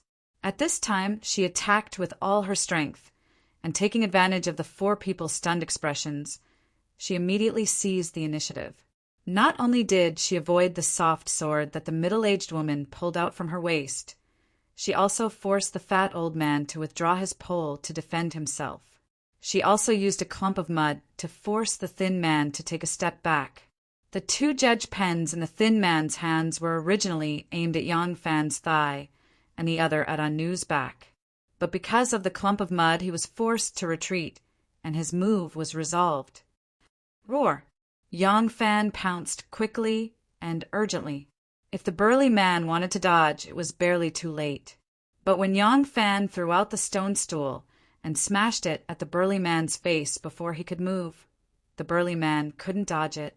He hurriedly shouted and punched the stone stool with his pair of iron fists. Yang Fan could even play with a stone lock that weighed more than 100 pounds as he pleased. How much force would it take to throw a stone stool that weighed more than 20 pounds with all his strength? The burly man's fists hit the stone stool fiercely. With a bang, the stone stool was broken into countless pieces. Yang Fan saw that the burly man actually smashed the stone stool with his flesh and blood, and couldn't help but be shocked. He hurriedly straightened his waist, and the two fists that originally wanted to hit the burly man's chest and abdomen changed direction, and like two meteors from outer space, hit the burly man's temples. Yang Fan saw that the burly man was really powerful and didn't know what kind of hard qigong he practiced. He was afraid that hitting the burly man's chest and abdomen wouldn't break the burly man's hard qigong, so he immediately changed his target to the burly man's temples. There were always some parts of the flesh and blood that couldn't be trained, such as the back of the head, the temples, the eyes, and the genitals. The internal qi couldn't be used to form a barrier, and there were no muscles to provide physical protection. The burly man's fist smashed the stone stool with all his might, and his arms were shaken until they went limp. The iron gloves on his fists, which were made of cast iron, were also smashed by the impact, and the stones fell to the ground. His fingers were stained with blood, and he could clearly feel that 3 of his finger bones were broken. The crushed stones were of different sizes, stirring up a cloud of stone powder. Although the crushed stones fell to the ground, the stone powder still flew up like mist. Then 2 fists passed through the mist, like 2 iron hammers, and heavily smashed the big man's temples. The burly man let out another loud roar. His eyes almost popped out of their sockets by Yang Fan's punches, and 2 streams of blood spurted out from his nostrils. Then he was hit by Yang Fan's body again, and his whole body flew up and fell into the pond on his back, and with a bang, he splashed a large area of water. One of the 4 killers of heaven and earth was killed as soon as they fought. The burly man died with his eyes wide open. In the middle of the night, when people suddenly ran into your house and surrounded you, armed with knives and guns, you should at least ask, "Who are you and what is your purpose?" But Yang Fan didn't. They came to kill Yang Fan, so they didn't want to talk nonsense with Yang Fan, and they didn't want to reveal their identity. Originally, they wanted to wait for Yang Fan to ask for his purpose, and then they would make their move at the same time. But they didn't expect that the woman by Yang Fan's side knew martial arts, and even more so, they didn't expect that this woman who knew martial arts was Tin Ano, who they thought was already dead on Mount Hua. When they discovered Tin Ano's identity in surprise, the 4 of them were stunned at the same time. It was only a split second, but the opponent's skill was higher than theirs, and that split second was enough to destroy their advantage of encirclement. The burly man wearing the iron gloves was smashed in the head by Yang Fan's bare fists, and he died. These 4 people were all experts in killing, and the moment of surprise caused by a moment of helplessness was resolved in a flash. Seeing the burly man die, the other three were really angry and immediately pounced forward. Tin Eno knew that among the four of them, the short and fat old man's martial arts was the highest, especially his fishing rod, which could be used as a spear or a staff, and the hook and flexible fishing line on the rod were even more erratic. It was better during the day, but at night, other than himself, no one would know where the weapon would come from. This person would be the biggest threat to her and Yang Fan. So she seized the initiative and attacked with her sword, pressing hard against the short and fat old man who was holding the fishing rod. As long as she got close, the old man's advantage in weapon would become a weakness. So Tin Eno became one with his sword, pressing hard step by step. The fat old man retreated 6 steps, and 6 flashes of sword light flashed in front of him. Before he could steady himself on the 7th step, another flash of sword light pierced his throat, and the old man was forced to retreat again, not even having the time to let out an angry roar. But because they didn't expect that Yang Fan would have Tin Eno by his side, whom they thought was already dead, the 4 of them lost the initiative, and their advantage was gone. Tin Eno forced the short and fat old man back, and the middle-aged woman and the thin young man immediately joined forces to attack Yang Fan. Although Tin Eno's resurrection was an accident, their mission target was Yang Fan, so they naturally wouldn't entangle with Tin Eno before killing Yang Fan. Yang Fan was not afraid of the thin young man's Kuei Xing pen, although it was said that an inch shorter was an inch more dangerous, and the Kuei Xing pen in the young man's hands pierced, pointed, and stabbed like a storm. Yang Fan was confident that he could seize the Kuei Xing pen and pierce his throat within 20 moves, even if he didn't have a weapon in his hand. But with the middle-aged woman's soft sword, Yang Fan couldn't cope with it. The woman's sword was bent like a hook and twisted like a bowstring, and when it danced, the wind rustled like a spirit snake. Although the soft sword wasn't suitable for hacking and stabbing like a hard sword, it could cut and easily sever blood vessels and ligaments at joints. The soft sword in the woman's hand was like a whip, constantly lashing at Yang Fan. If one strike missed, she could quickly strike again with a shake of the sword. She didn't need to restrain the sword or bend the elbow at all. Her movements were so fast that it was impossible for Yang Fan to cope with the soft sword and the 2 judge pens with his bare hands. Thief! Murder! The 2 miserable cries of the iron-fisted man summoned the 2 patrolling servants. The 2 of them thought that a thief had come to the Gongsun mansion, and if they caught the thief, the patriarch would definitely reward them. So they excitedly ran over with lanterns in their hands. When they saw the 2 groups of people fighting each other, their weapons flashed, and their momentum was astonishing. The 2 servants were so scared that they threw away the lanterns and ran away. While running, they screamed in a shrill voice that was even more excited than the crowing of a rooster. "What are you screaming for? There's a thief there." The 2 servants used all their strength to run. They had only run a few steps when a girl in red came running towards them. She was carrying a large sword that was even longer than the Taya sword. She was so excited that she looked like an old lady who heard the sound of her little hen after laying eggs for the first time. She was beaming with joy, and her face was flushed. Gongsun Lanji tortured Tin Eno for a while. When Tin Eno ran away in anger, Miss Gongsun played with her sword for a while more complacently. She was about to go back to take a bath and rest when she heard a scream from the side courtyard where Yang Fan lived. The side courtyard was only separated from the training field by a wall. Miss Gongsun was considering whether she should jump over to take a look, but she hesitated that this was not the behavior of a lady. Suddenly, she heard another scream. This time, she really couldn't hold back. Regardless of whether she was a lady or not, she shot up the wall like an arrow. When the 2 servants saw that Miss Gongsun, who loved to play with her spear and stick the most, had arrived, they were relieved and quickly turned around to give directions. However, they couldn't get rid of their fear immediately.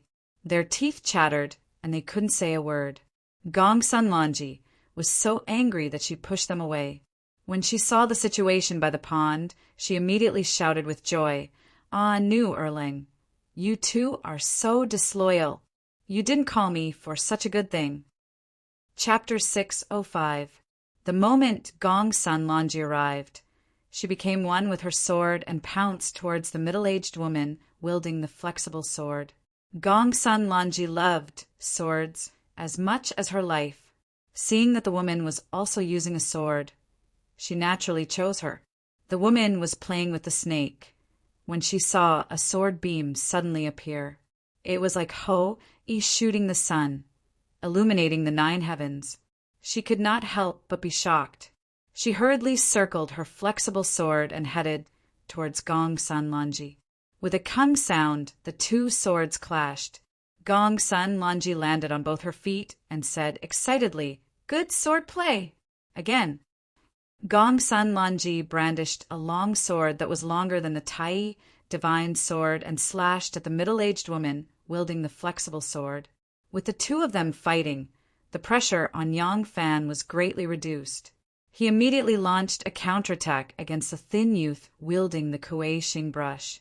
The Tian AI knew had been living in the Gong Sun mansion for a long time now, so she did not have any of the little toys she used to kill people with her. With just a sword, she was no match for the short and fat elder. Right now, she was only relying on the fact that she was 1 step ahead of the old man. She was pressing forward step by step, not giving the old man a chance to recover. Once the old man stabilized his position, Anu would definitely lose, and Yang Fan could only end the battle quickly. Swords were supposed to be light and nimble, but in Gong Sun Longi's hands, they were wide and powerful. It was as if she wasn't holding a sword in her hand, but a spear or a staff that could support the heavens and the earth. Everything within a radius of several zhang was enveloped by her sword light. The moonlight was like frost, reflecting off the long sword, and the layers of cold light were like wheels. But when the middle-aged woman wielded her sword, her momentum was far inferior to Gong Sun Longi's, but she would not be defeated for a while. Her sword was like a snake struggling in the mouth of a tiger. Although it was destined to fail, it would not give up for a while. With its tenacious willpower, it still struggled with all its might. The cold light was like stars, and every stab would dissolve Gong Sun Longi's biting cold attacks. Gong Sun Longi could fight to her heart's content. The sword in her hand was so powerful that it could split mountains and break mountains. Even Yang Fan, who was not far from her, had a feeling of trepidation. He thought that if he was not as good as her in terms of sword breaking, he could only use the saber art that he was best at and use the domineering aura of the overlord of weapons to suppress her. Without a middle-aged woman wielding a flexible sword, the skinny young man wielding the Kuei Xing pen was no longer Yang Fan's opponent. He used the move Fairy Needle Guide, but he did not really guide the needle. Instead, he led Yang Fan's hand to him. Yang Fan's martial art skill was far superior to his, so it was more than enough for him to catch the blade with his bare hands. He swung the Kuei Xing pen against the man's elbow. The man cried out in pain. Half of his body went numb, and was pulled in front of him by Yang Fan. At this time, the long sword in Gong Sun Longi's hand circled the air 3 times, like 3 bright round moons, covering the middle-aged woman wielding the flexible sword in the middle. The middle-aged woman could no longer rely on her delicate martial art skill to evade, so she could only use the flexible sword in her hand to block. The 2 swords collided, and with a kung sound, the flexible snake-like long sword was unexpectedly cut in half by Gong Sun Longi's sword. With a whistling sound, Gong Sun Longi's sword burst out as fast as a rainbow. Her body followed the sword. The sword borrowed the momentum of her body, and with a pew sound, a silver stripe dyed the middle-aged woman red, and cut her waist into 2 halves. Even Gong Sun Longi herself could not control the power of this sword. The 4.5-foot long sword whistled through the middle-aged woman's waist, and then circled around her body, rolling towards Yang Fan. Yang Fan had just caught the Kuei Xing pen user, but he did not expect that the sword in Gong Sun Longi's hand would become like a wild horse that ran away from its reins. Seeing the bloody sword coming towards his waist again, without thinking, he handed over the skinny young man in his hand. Pooh! The long sword swept over as if it was nothing. Yang Fan's hand became lighter, and he was only carrying half of the young man's body. The lower half of the young man's body fell to the ground with a pew sound. At this time, the two halves of the middle-aged woman's body separated and fell to the ground separately. Gong Sun Lanji could not stop her momentum in time and staggered. She stopped and stuck out her tongue towards Yang Fan and said embarrassedly, "I'm sorry, my sword can only control its momentum now, but it still can't control its momentum. When I attack with all my strength, you'd better hide 5 feet away, otherwise—" Yang Fan stared at Gong Sun Lanji in astonishment. He reached out his hand and touched his lower abdomen. When he raised his hand, he saw that it was wet. It was not the blood of the two halves of the young man, but his own blood. He was not injured by the assassin's encirclement, but he was injured by Gong Sun Lanji's fierce sword. Fortunately, he used the young man's body to block the attack, and he raised his buttocks in time to let his waist pass. Otherwise, even if Gong Sun Lanji wanted to apologize, he would not know whether to say the first half or the second half. That short and stout old man was also a martial arts expert in Jianghu. Since he was recruited by the Succession Hall with the financial and material support of the Succession Hall, he carried out missions together with the other 3 people, and had always been successful. Because of this, he was respectfully called the 4 killers of heaven and earth by the martial arts experts in the Succession Hall. Now, as soon as they started fighting, he was slashed by Tin Aino's sword one after another. Until now, he still could not fight back, and his heart was full of grievance. Speaking of which, Anu's sword was light and agile. If it was in the past, she might not be able to force this short and stout old man to be unable to fight back.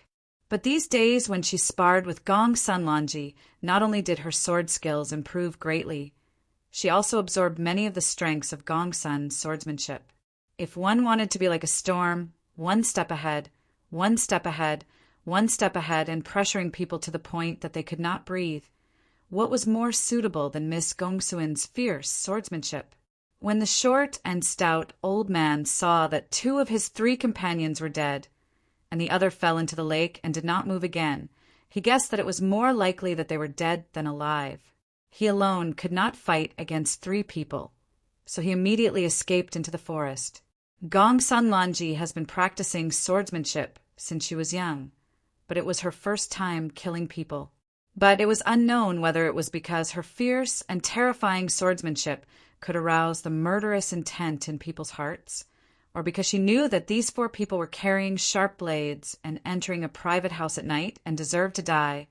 She did not have any psychological trauma after killing them, and did not have the apprehension and panic of killing someone for the first time. As soon as the short and stout old man escaped into the forest, Gong Sun Lanji immediately shouted excitedly, "I'm coming!" Like a big bird, she leaped into the air, became one with her sword, and chased into the forest. Just as Gong Sun Lanji entered the forest, she let out a cry of surprise and flew back like a big bird. Bang! Miss Gong Sun landed on her, and fell hard, scaring Yang Fan and Anu, who had just rushed to his side. Then Miss Gong Sun leaped up. This fall did not hurt her at all. Miss Gong Sun stuffed the long sword into Yang Fan's hand and said, "You do it!" Yang Fan took the sword in his hand, not knowing whether to laugh or cry. Tin Aino, on the other hand, looked at Gong Sun Lanji cautiously. The short and stout old man was called Yu Haoyang, originally a ruthless pirate leader of the Eastern Sea. Although his martial arts were extraordinary, it was not enough to force Miss Gong Sun to admit defeat as soon as they fought.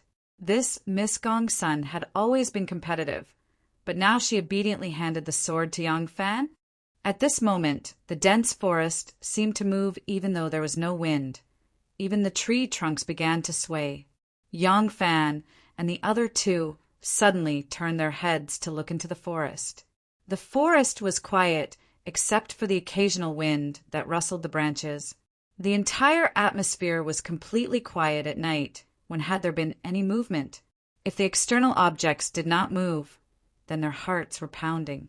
What kind of power could be so terrifying? a white-haired old man slowly walked out of the forest, step by step into the moonlight. Lu Boyan. When she saw him, Tin Ano's pretty face immediately turned pale.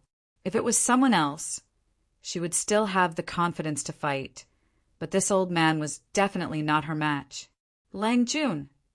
Xiao Man, who had already fallen asleep, was also awakened by the two exclamations. She hurriedly dressed and called two middle-aged servant women to accompany her out of the small courtyard. She originally wanted to ask what happened, but when she saw the situation by the pond under the moonlight, she immediately understood and could not help but call out worriedly, "Anu, escort Xiao Man back to her room. Don't call her out." Yang Fan had once fought with Lu Boyan, and when he saw it was this terrifying old man, his face immediately became solemn. Anu knew that Lu Boyan's martial arts was powerful and only wanted to live and die together with Yang Fan. So how would she be willing to leave his side? But Yang Fan's tone was not to be questioned, so Anu did not dare to disobey. She hurriedly went to support Xiao Man and persuaded her to return to her room with kind words. Xiao Man also knew that she could not help her husband now, and staying here would only distract him. Although she was worried, she still followed Yang Fan's order and looked at him worriedly, allowing Anu to support her back to the courtyard. Anu ordered the two servant women to take good care of her, and rushed into the room to take off Yang Fan's scabbard before rushing back to the pond. Lu Boyan was still standing there, and when he saw her return, he smiled and said, "You are still alive." Anu cupped her fists and said, "Lu Wang." Lu Boyan looked at the scabbard in her hand and smiled again. "As long as you are alive, I am very happy." Anu took the opportunity to say, "Lu Wang, please let go of Erlang." Lu Boyan shook his head and sighed, "I have no choice but to obey young master's order." Anu took a step back and stood side by side with Yang Fan and said, "If that is the case, then Anu can only offend you." Lu Boyan laughed. "You want to fight with me?" Anu pursed her lips and said firmly, "Anu knows Lu Wang's martial arts very well, and I do not dare to fight with Lu Wang, but Erlang is Anu's man. Anu can only offend you." Lu Boyan shook his head. "You better watch from the side." Anu still wanted to say something, but Yang Fan had already stopped her, and lightly pressed on her shoulder. He said, "Senior Lu is doing this out of good intentions. You can help me." Anu was a little confused and turned to look at Yang Fan, but the scabbard in her hand had already been snatched away by Yang Fan. Yang Fan was not used to the long sword that looked like a saber, and if he were to use the ordinary sword instead of the Pei family's unique sword art to wield this long sword, this good sword would probably break in a few moves, so the scabbard was more comfortable to wield. Yang Fan had fought with Lu Boyan before, and he knew that when fighting with this old man who was skilled in martial arts, but limited by his age, his movements were slightly slow. His greatest reliance was his flexible and ever-changing movements. If he were to fight with this old man, an additional Anu would not be of much help, and with the old man's profound martial arts, grasp of opportunities, it would be easier for them to drag each other down, and it would be easier for them to defeat each other. Lu Boyan did not let Anu participate in the battle, and it was indeed out of good intentions. This was his second battle with Lu Boyan, and in the first battle, he was saved by the three fake immortals, but this time, the three fake immortals would definitely not appear. Even if he stretched out his head and withdrew his head, it would still be the same. Yang Fan never ran away. He took a deep breath, gripped the scabbard tightly, and strode towards Lu Boyan. Chapter 606. Yang Fan used his sword, the #1 sword in the southern wilderness, which could cut iron like mud, the scabbard. Lu Boyan used his palm, which was soft and light as a feather, as if he could not even sweat a fly. Yang Fan wanted to use his nimbleness to offset his opponent's strong power and high attainments in martial arts. So he rushed into the forest, after a few moves, to take advantage of the terrain. Most of the gardens in the Tang dynasty were formed by the natural power of heaven and earth. Although some aristocratic families used some ingenuity in garden construction, The flowers, trees, and rocks used were also local materials. They would not travel thousands of miles to the south to buy rare flowers and trees in the north, nor would they use horses and boats to get strange rocks in Jiangnan. Therefore, this forest was the native elm and poplar trees in Chang'an. The trees were tall and straight. Yang Fan was moving back and forth between the trees, moving up and down. Sometimes he was like a ghost. Sometimes he was like a spirit ape. He held a scabbard sword in his hand that could cut through iron like mud, but he did not forget to use his fists and legs. The scabbard, which was like a broken halberd blade, was wantonly waving, and broken branches and leaves fell from the sky, which were also used by Yang Fan as a weapon. The broken leaves could confuse the enemy's eyes, and the broken branches shot like arrows under the sword. Yang Fan used all his strength to fight with Lu Boyan. At the beginning, Yang Fan not only had nimbleness in his movements, but his sword was also light and agile. He would run away when he missed, shuttling back and forth in the forest, looking for an opportunity to strike with his sword. But he soon found that this tactic was not practical. His movements were like a spiritual ape, and indeed much faster than the octogenarian. Even if Lu Boyan saw through his movements, he might not be able to catch up. But when Yang Fan took the initiative to attack Lu Boyan, all he had to do was wait there calmly to break it. Lu Boyan, who could see through Yang Fan's moves, had an advantage. As soon as Yang Fan saw that this trick didn't work, he quickly changed his fighting style. His movements were still agile, and he didn't stop at any place for even a moment.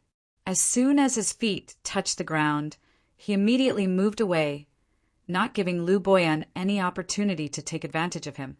Since his speed was not enough to break through Lu Boyan's defense line, he could only rely on brute force.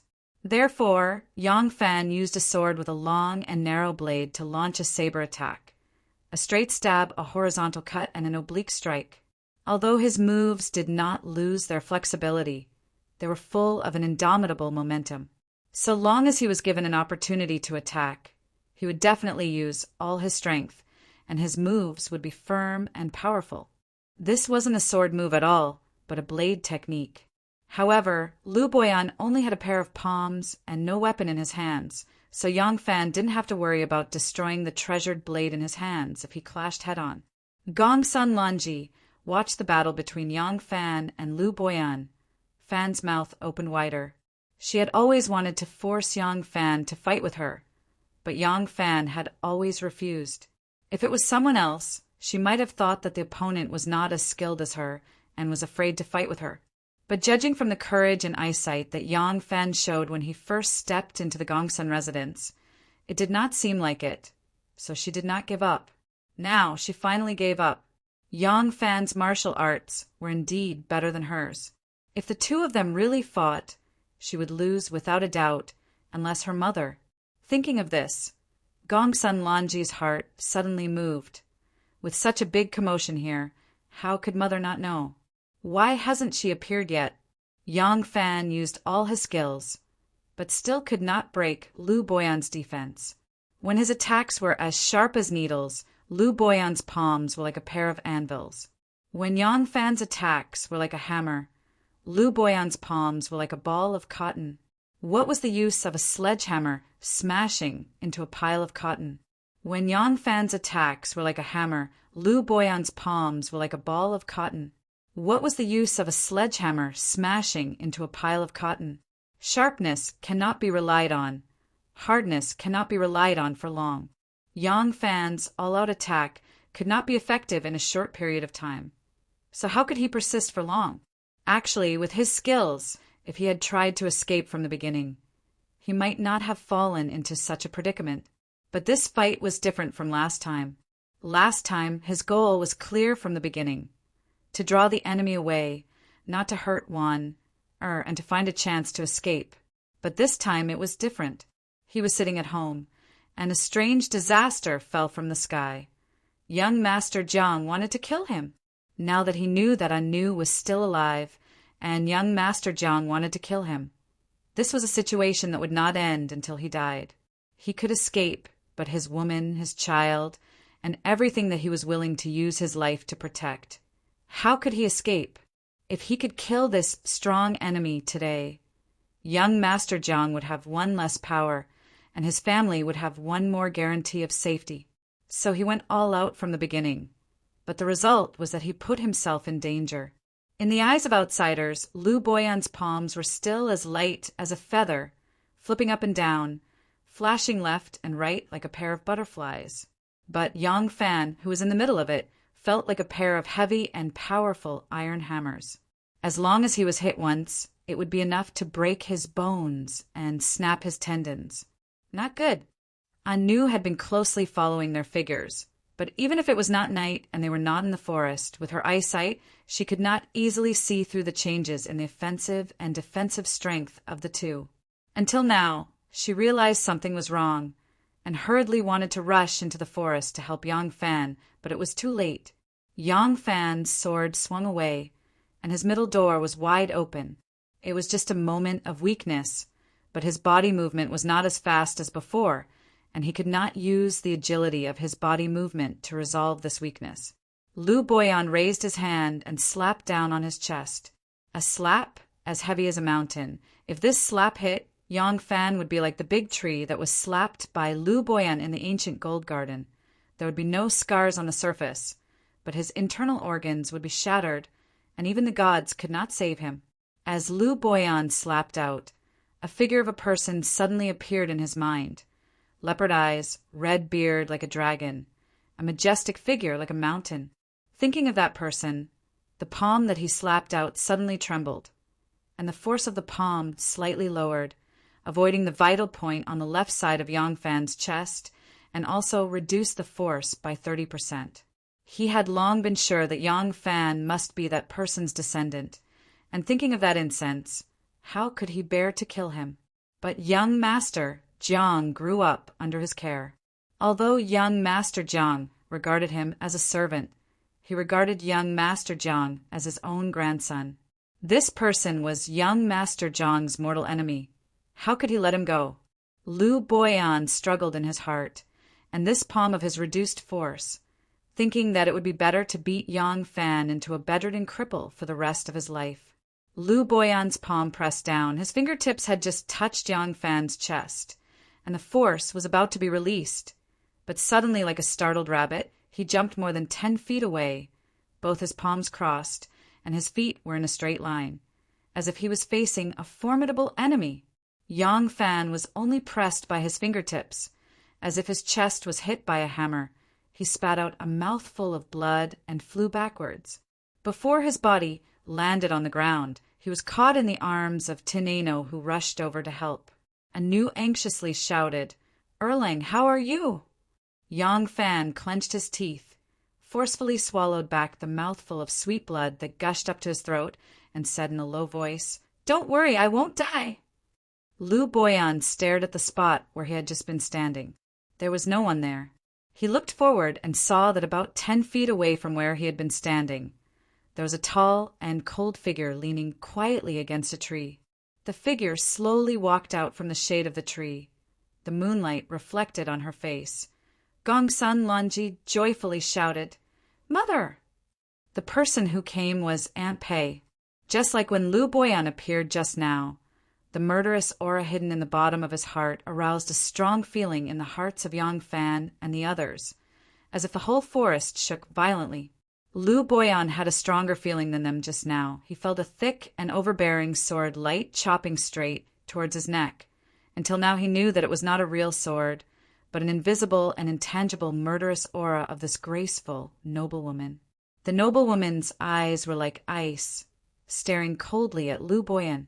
Gongsun Lonji shouted, "Mother, quickly avenge me. This old man just threw me heavily." The noble woman unhappily snorted, "Shut up! If he had not been lenient, even if he had only thrown you once, you would not have the strength to shout now." Gongsun Lonji stuck out her tongue, not daring to continue complaining. Lu Boyan smiled. "Madam has good eyesight. Is it Aunt Pei?" "It is me." Lu Boyan smiled bitterly.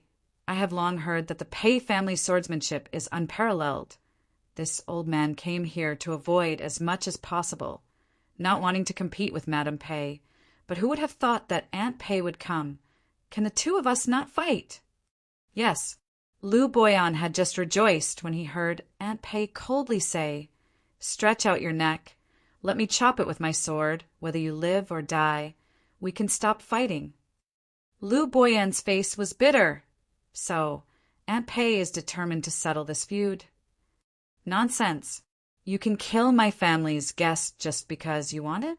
You came to my house to kill, and you want me to retreat? As Aunt Pei said nonsense, her sword also moved. She used a short sword, and when she said, "You can kill my family's guest just because you want to," she only said a total of 10 words, and it was unknown how many times she had struck, only to see the sky full of flashes of sword light. One sword light not extinguished, another sword light appeared, and Lu Boyan was surrounded by silver light, the rays of light shining in 10,000 rays. He was about to become a Buddha. Old man Lu's martial arts were truly exceptional. If it had been anyone else, they would have been riddled with holes long ago. Old man Lu hopped and jumped, his movements as ugly as a monkey's. He had completely lost the graceful bearing he had when he was fighting Yang Fan, yet he managed to avoid all of Auntie Pei's sword strikes. Not a single stab was made. Old man Lu hurriedly took a few steps back, keeping a safe distance from Aunt Pei. Although he tried his best to suppress his breathing, his chest was heaving up and down like a bellows. Usually, for an old man of his age, if he could eat normally and walk without the help of others, he would be considered to be very strong. How could he use a sword and a spear like Lu Boyan? Just now, when he accompanied Yang Fan to jump up and down, he looked relaxed, but he had also consumed a lot of physical strength. Now that he was forced by Aunt Pei's sword art, which seemed to pull the sky full of stars, his breathing became a little short. Lu Boyan's eyes were fixed on Aunt Pei. His hands reached behind his waist, and when they reappeared in front of him, there was a pair of crescent moons in his palms. The 2 crescent moons were like hooks floating in Lu Boyan's palms. It was a spectacular sight. Rings? This kind of weapon is rare. Aunt Pei's eyes suddenly lit up. That kind of excited look was exactly the same as when her daughter, Miss Gongsun, saw a master swordsman. Only then did Yang Fan Anu and Gongsun Lunji see clearly that it was not 2 crescent moons floating in Lu Boyan's palms, but a pair of iron rings. The outer edge of the jet-black iron ring had been polished into a sharp bowstring edge, while the rest of the ring was still black. Under the dim light of the night, one could only see the edge of the ring that had been polished into a sharp edge, and one would think that 2 crescent moons were floating above his palm. "Mother, take the sword." As soon as Gongsun Lanji saw Lu Boyan reveal his weapon, she was afraid that her mother would be at a disadvantage, and immediately threw her extraordinarily long sword towards Aunt Pei. Aunt Pei did not even turn her head. She just grabbed the hilt with a backhand, and with a flip of the long sword, a vast expanse of autumn water was placed horizontally in front of her. The short sword in one hand was no more than 1.5 feet, while the long sword in the other was more than 4 feet long. From the looks of it, Aunt Pei was using 2 swords, one long and one short, the short one extremely short and the long one extremely long. These 2 people's weapons were very strange, and the corresponding martial arts were naturally also very strange.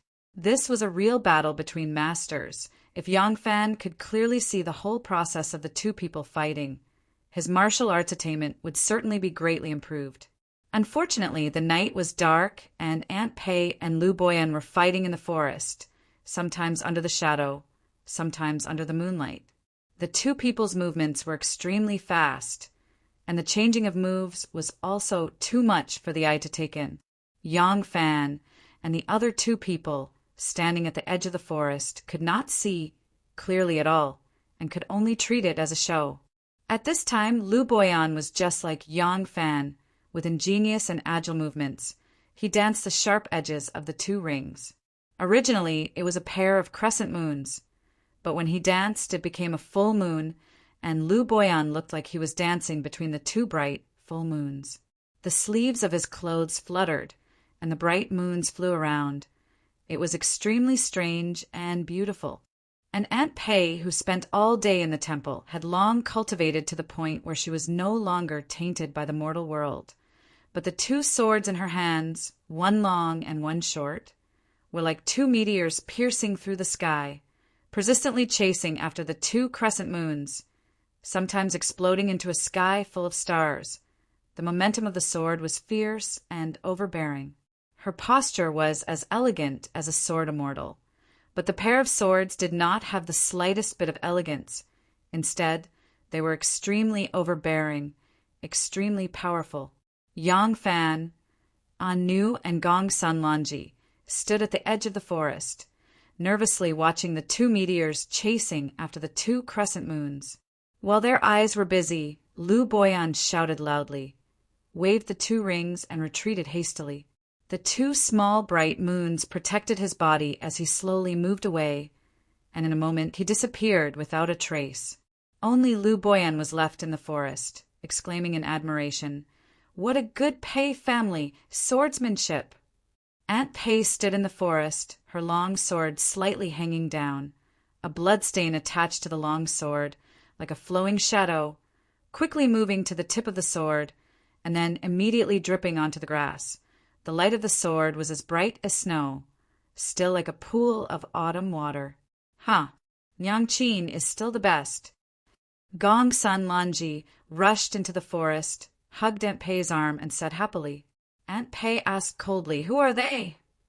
Supported by Anu, Yang Fan walked in front of her, panting, "They are people from the aristocratic families of Shandong." Aunt Pei raised her eyebrows and then slightly frowned. She was born in the Pei family of Hadong, so she was very knowledgeable. She knew that Yang Fan only said one sentence, and she knew that there was a big mystery in it. Naturally, the less she knew about these things, the better. When she heard the 4 words aristocratic families of Shandong, she actually did not pursue the matter.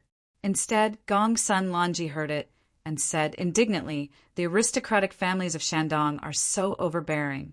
Have they changed their profession to become bandits?" Anu shook her head and said, "They just did not expect me to be here, or else no one would be able to see through the identities of those 4 people." Yang Fan said, "Although I do not know them, but I know Lu Boyan." Anu said, "The 4 of them have already exposed their identities. Why does Lu Wing still need to cover his head and face? Otherwise, he may not be willing to show his face to you." Yang Fan finally understood. Aunt Pei glanced at him and said, "Go and bandage your wounds first. We will talk later. Lanji, ask someone to clean up this place."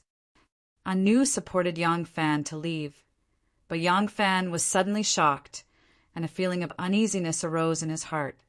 Something is wrong. Why is there no movement from Xiaoman? If I ask her to go back to her room to rest, will she obediently go back to her room? If she saw the movement from the crack of the door, would she not come out at this moment? The more Yang Fan thought about it, the more afraid he became. He grabbed Anu's arm and said, "Anu, quickly, go see Xiaoman." Looking at his frightened eyes, Anu suddenly felt a chill in her heart. She hurriedly turned around, rushed to the door of the courtyard where Xiaoman lived, and pushed the door open, and let out a cry of alarm. Chapter 607. Yang Fan was restless and uneasy. When Anu exclaimed, Yang Fan couldn't bear it any more and pounced on her. The courtyard door was unlatched and had been pushed open by Anu. The moonlight was like frost, shining on the empty courtyard. The courtyard gate cast a slanted shadow. The shadow cast half of the 2 people lying on the ground in the frosty moonlight, and the other half in the shadow of the courtyard gate. Judging from their bodies, these 2 people were the 2 middle-aged servant women who took care of Xiaoman. The current situation was obvious. Xiaoman didn't want him to worry, but she was still worried. So she went back to her room to wait for his news. After returning to the courtyard, she unlatched the courtyard door and observed his movements. However, where was she now? When Yang Fan saw the situation, his pale face immediately lost all color. He stood there in a daze and didn't dare to step into the courtyard. Aunt Pei flew past him and bent down to check the breath of the two maidservants on the ground. She said in a low voice, "They are not dead, but just knocked out." When Aunt Pei flashed into the courtyard, Gongsun Lanji also followed closely. She quickly rushed into the room to search and returned to the door. She gently shook her head at Yang Fan and Tin Ano, who were looking at her expectantly, and said in a low voice, "Xiaoman is not here." Yang Fan's heart suddenly sank to the bottom. He tightened the scabbard and turned to leave. Anu grabbed him and asked in a trembling voice, "Erlang, what are you doing?" Yang Fan gritted his teeth and said word by word, "I'm going to find her." Anu said, "Chang'an is such a big city. Where are you going to find her?" Yang Fan said, "I'll turn Chang'an upside down. I'll definitely find her whereabouts." "Don't act rashly." Aunt Pei slowly stood up and turned to Yang Fan. She said, "The person they want to kill is you?" At this moment, Yang Fan's face was as cold as ice, but his heart was in a mess. He had completely forgotten to think. When Aunt Pei asked, he subconsciously answered, "Yes." Aunt Pei said, "Then why did they kidnap Xiaomang? And for you. Therefore, Xiaoman would not be in danger now. If they wanted to kill someone, they could just kill her directly. There was no need to kidnap her. If you lose your mind now, and even cause a scene in Chang'an, can you save Xiaomang? Once things get out of hand, they might kill Xiaoman to vent their anger. You must stay calm." Yang Fan gripped the hilt of his sword tightly. His mind was no longer in his spiritual aperture. His heart was only filled with waves of anxiety and pain. Then what should I do? What should I do? Aunt Pei said, "Wait. They must have an explanation for kidnapping Xiaoman. Just wait patiently. They will come to you on their own." Yang Fan blurted out, "What if they don't come?" Aunt Pei said in a low voice, "Chang, and is not the backyard of the aristocratic families in Shandong. They can do whatever they want. I still have some connections in Chang'an. Don't worry, I will find someone to help tomorrow morning. I don't believe I can't find their whereabouts. No matter what, it is better than you running around like a headless fly." When Yang Fan thought of Xiaoman and his unborn child, his mind was in a mess. He was muddle-headed and did not know what to do. It was Anu who thanked her. "Thank you for your help, Aunt." Aunt Pei sighed. Looking at Yang Fan's lost look, she wanted to say something, but stopped on second thought. Then she told Anu, "It is curfew now. Other than coming and going, there is no way to go in Chang'an. You keep a close eye on him. Tomorrow morning, I will use all my power to find him." "Yes, thank you, Aunt." Aunt Pei turned her head and looked. The servants had come to the pond with lanterns and torches to clean up the scene. Someone had taken a fishing hook and was fishing out the dead man in the pond. Aunt Pei said again, "Help Erling back to his room to rest. Bandage his wounds first. We will discuss the countermeasures tomorrow morning." Aunt Pei brought her daughter back to their residence in the backyard. Mr. Gongsun had already put on his clothes and was sitting in the hall. Gongsun Bufan was a scholar and had never practiced martial arts, but his wife had inherited the unique skills from her family. When she was young, she had traveled around the world with her sword. Mr. Gongsun was used to it, but he would never get involved in martial arts. It was not that he did not care about his wife and daughter's safety, but after many years of living together, he knew that he could not get involved in this kind of thing. If he insisted on getting involved, he would be a hindrance and his wife would have more worries. Aunt Pei vaguely heard two shouts. When she put on her clothes and got up, he also put on his clothes and waited quietly in the hall. Seeing that his wife and daughter had returned safely, Gongsun Bufan let out a long sigh of relief. He got up and greeted them. He smiled and said, "What happened? Did thieves break into our house?" "Father, the aristocrats of Shandong sent assassins to our house to kill Erling. Their martial arts are very powerful. Later, they could not kill Erling, so they took Xiaoman away. At that time," Gongsun Lanji rambled on and on about what had happened. She held her father's arm and said, "Father, the aristocrats of Shandong are too arrogant. You have to ask our friends in Chong, and to help rescue Xiaoman and get justice." "All right, you talk too much. Father and mother have their own plans for this matter. You're already a big girl, but you're still like a child who hasn't grown up yet. You're always in a rush. Mother shouldn't have brought you around the world in the past. You've brought your temperament wild, and you're still talking about others. Just you alone is enough to make father and mother worry." Aunt Pei reprimanded her daughter and waved her hand like she was waving a fly. "Go to sleep. What can you do to help with this matter? The more you help, the more chaotic it will be." Gong Sun Lanji pouted and threw a tantrum at her mother. She twisted her buttocks and staggered out, stomping the ground loudly. She didn't look like a lady at all. Gong Sun Bufan and his wife held their foreheads in pain. After Gong Sun Lanji left, Aunt Pei briefly told her husband what had happened. She said to him, "Lang Jun does not want to be involved with the intrigues of the aristocratic families, so don't worry about this matter. Tomorrow I will ask my family to help investigate and find Xiaoman's whereabouts to rescue her. Our Gong Sun family will not be involved in this." Gong Sun Bufan frowned slightly and nodded. Then he shook his head and sighed softly. Aunt Pei said softly, "It's still early before dawn. Lang Jun, rest first. This matter, you don't have to worry about it. I will handle it well." The couple returned to the room and undressed. Gong Sun Bufan lay on the bed and tossed and turned like a pancake. After a while, Aunt Pei whispered in his ear, "Lang Jun, you really don't have to worry about this matter. I will handle it well and not let our family be involved in any karma. Lang Jun, rest in peace." Gong Sun Bufan was silent for a moment. He called her by her nickname and said in a low voice, "Mother Bug, you did it on purpose, didn't you?" The room suddenly became quiet. It was so quiet that even the sound of an insect outside the window could be heard clearly. Gong Sun Bufan lay on his side and put his hands behind his head. He looked at the top of the bed and sighed. "The juniors of the Pei family rarely visit us except during the New Year, but they have been coming every day recently. It is obvious that they want to befriend Yang Fan. You know that I don't like the aristocratic families fighting for fame and wealth, so there are some things that you don't tell me. But even if you don't tell me, it doesn't mean that I don't understand. There are some things that I can still understand. You allowed Xiaoman to be kidnapped in order to infuriate Yang Fan and make him side with the Guanlong family, right?" Aunt Pei hesitated for a moment and said in a low voice, "Lang Jun, I rushed over at that time and happened to see an old man with extraordinary martial arts wanting to attack Erling. I immediately helped him and really had no time to care about other things.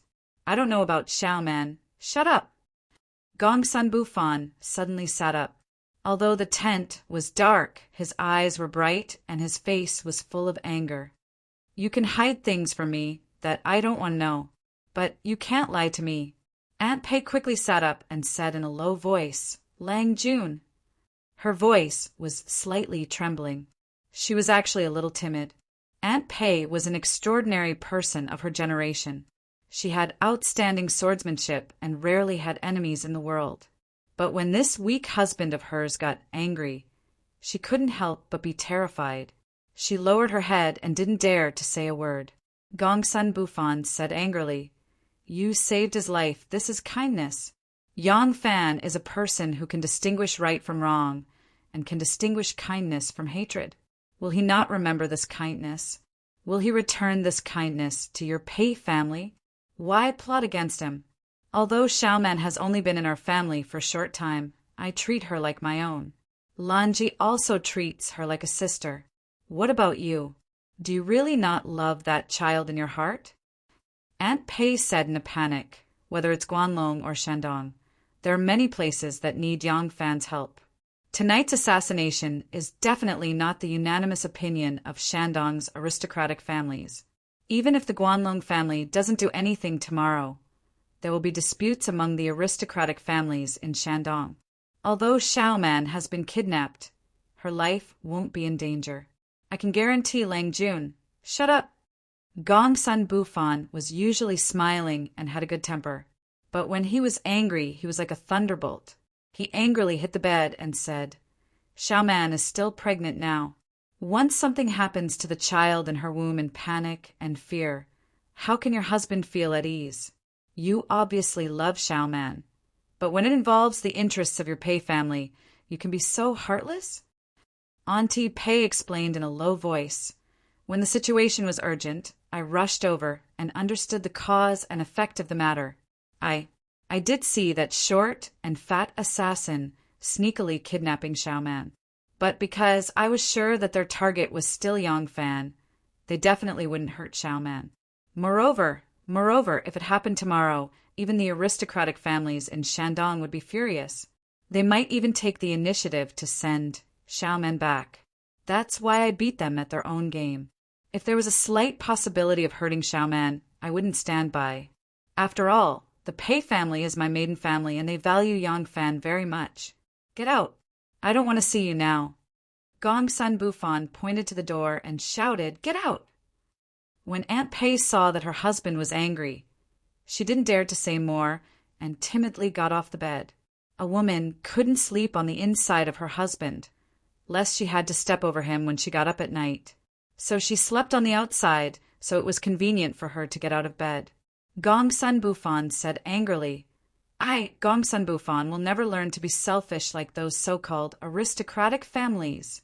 If anything happens to Xiaoman, I'll divorce you. The more Gong Sun Bufan said, the angrier he became. He pulled Aunt Pei's pillow and threw it out. Aunt Pei didn't dare to anger him anymore. She picked up the pillow and walked out quietly. Chapter 608. The wound on Yongfan's abdomen was not big, but there was a lot of blood, and the hem of his clothes was stained red. Although the candlelight was glowing red and reflected on his face was still as pale as paper. Anu helped him deal with the wound on his abdomen. She applied the best ointment on it and carefully wrapped it with a layer of white cloth. Looking at the bruises on his chest, she was at a loss of what to do. Yongfan's chest was poked by Lu Boyan, and only 4 fingers touched his chest. Now his chest was swollen with 4 tall lumps, which had faintly connected into one. They were greenish-purple and looked terrifying. Yongfan gently stroked his chest and said to her, Don't worry, the sternum is not broken. It will be fine after some treatment. Anu gently lowered her neat and fine eyelids and whispered, Yongfan heaved a sigh of relief and picked up a tiger-skin hat from the bedside. After a while, he slowly grasped the tiger-skin hat in his hand, and the veins on the back of his palm bulged. Anu's delicate body trembled slightly, and she gently held his palm with both hands and whispered, You don't worry too much. Xiaoman will be fine. Yongfan did not speak, and now he only wanted to find young Master Zhang's nest with a knife and save Xiaoman and his children. The impulse in his heart kept hitting his body, but his reason told him to stay calm and not to be swayed by emotions. He did not know what to do. In the past, no matter how big the crisis was, he had never panicked like this, even when he was in a desperate situation. But this time was different, because he valued his wife and children more than his own life. He did not know what would happen to Xiaoman, and did not know if she, who was about to give birth, would be hurt. He sent Xiaoman to Chang, and to avoid young Master Zhang, but he did not expect that he would send his wife and children to the claws of young Master Zhang.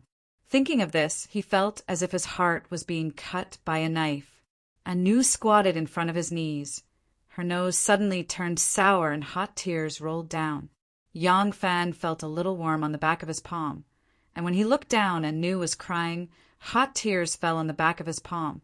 Yongfan gently pulled her up and let her sit beside him. He whispered, What's wrong with you? Anu lowered her head and did not dare to look at him. She sobbed with tears in her eyes. I'm sorry I've implicated Xiaoman. It's all my fault. Yongfan shook his head and bitterly smiled. Don't be silly. When they came, they didn't know that you were still alive. They came for me, so you don't have to take responsibility for it.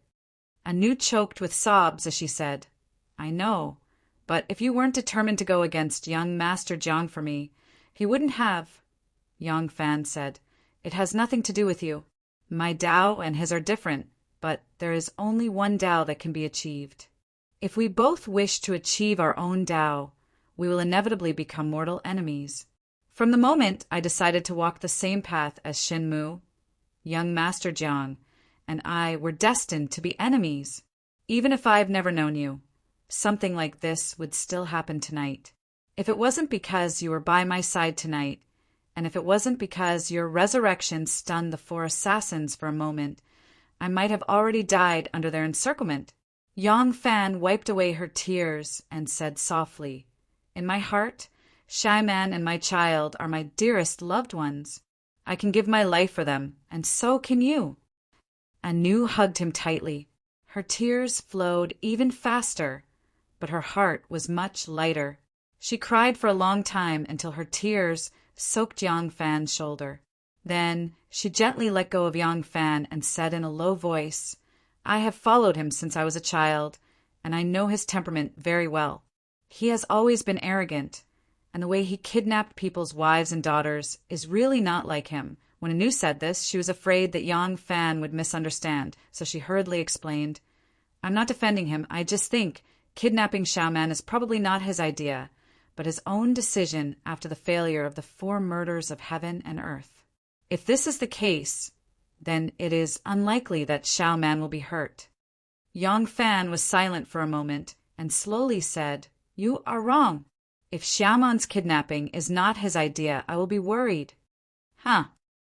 Anu raised her eyes in surprise, and there were still tears in her eyes. Yang Fan said, "If it is his idea to kidnap Xiaoman after the failure of the assassination, then he will definitely take action next. No matter what he wants to do, we will always have a talk. I am afraid that he is really arrogant to the point that he will not bow his head even if he dies." Then, when Yang Fan said this, there was a kind of fear in his voice. Anu grasped his big hand, and Yang Fan's hand was cold. Anu stammered, "No, if it is not his idea, maybe he will take the initiative to let Xiaoman come back. He will not let such a despicable thing tarnish his reputation." Yang Fan shook his head coldly. The people standing beside him are not necessarily the people who know him the best. For a high and mighty person like him, he has always taken whatever he wants and has always been successful. That is why he pays attention to his demeanor and reputation. But when he was defeated by Shen Mu and fled from Chang, and like a stray dog, he had already trampled on his dignity. For a child who lives in luxury, if the food is not good, it will be difficult for him to swallow. But if he has been hungry for a long time, will he still be so picky? A person like him will never eat food given out of pity. But if he is about to starve to death, will he put down his dignity and beg for food? Even if he would rather die to preserve his dignity, if his loved ones were also dying from hunger, would he trample on his dignity to beg for food so that his loved ones could live? A desperate and exasperated noble child will not be much more noble than a ruffian. Anu was worried. Then what should we do? Yang Fan's cheeks twitched a few times, and a trace of fierceness condensed in his anxious eyes. Wait until dawn. I will only wait until dawn." It was late at night in the Lu family's house, but the room was as bright as day. A dozen butter candles brightly lit up the room. Young Master Jiang was barefooted, wearing a loose nightgown, and walked back and forth on the spotless, mirror-like floor. Yu Haoyang, the short and fat elder of the 4 killers of heaven and earth, knelt in front of the door, bowed his head, and said nothing. Young Master Jiang's face was green with anger. He hurriedly walked a few rounds, then suddenly stopped and shouted at Yu Haoyang, "Bastard! Why did you kidnap his family? Did I change my profession to become a thief who kidnaps people and kidnaps people, huh?" Yu Haoyang reported, "Young Master, I thought since we can't kill him, he will definitely be more vigilant, and it will be difficult for us to kill him. Now that we have kidnapped his wife, he will be obedient." Yu Haoyang said proudly, and his face also showed a sinister and complacent smile. You Young Master Jiang was furious.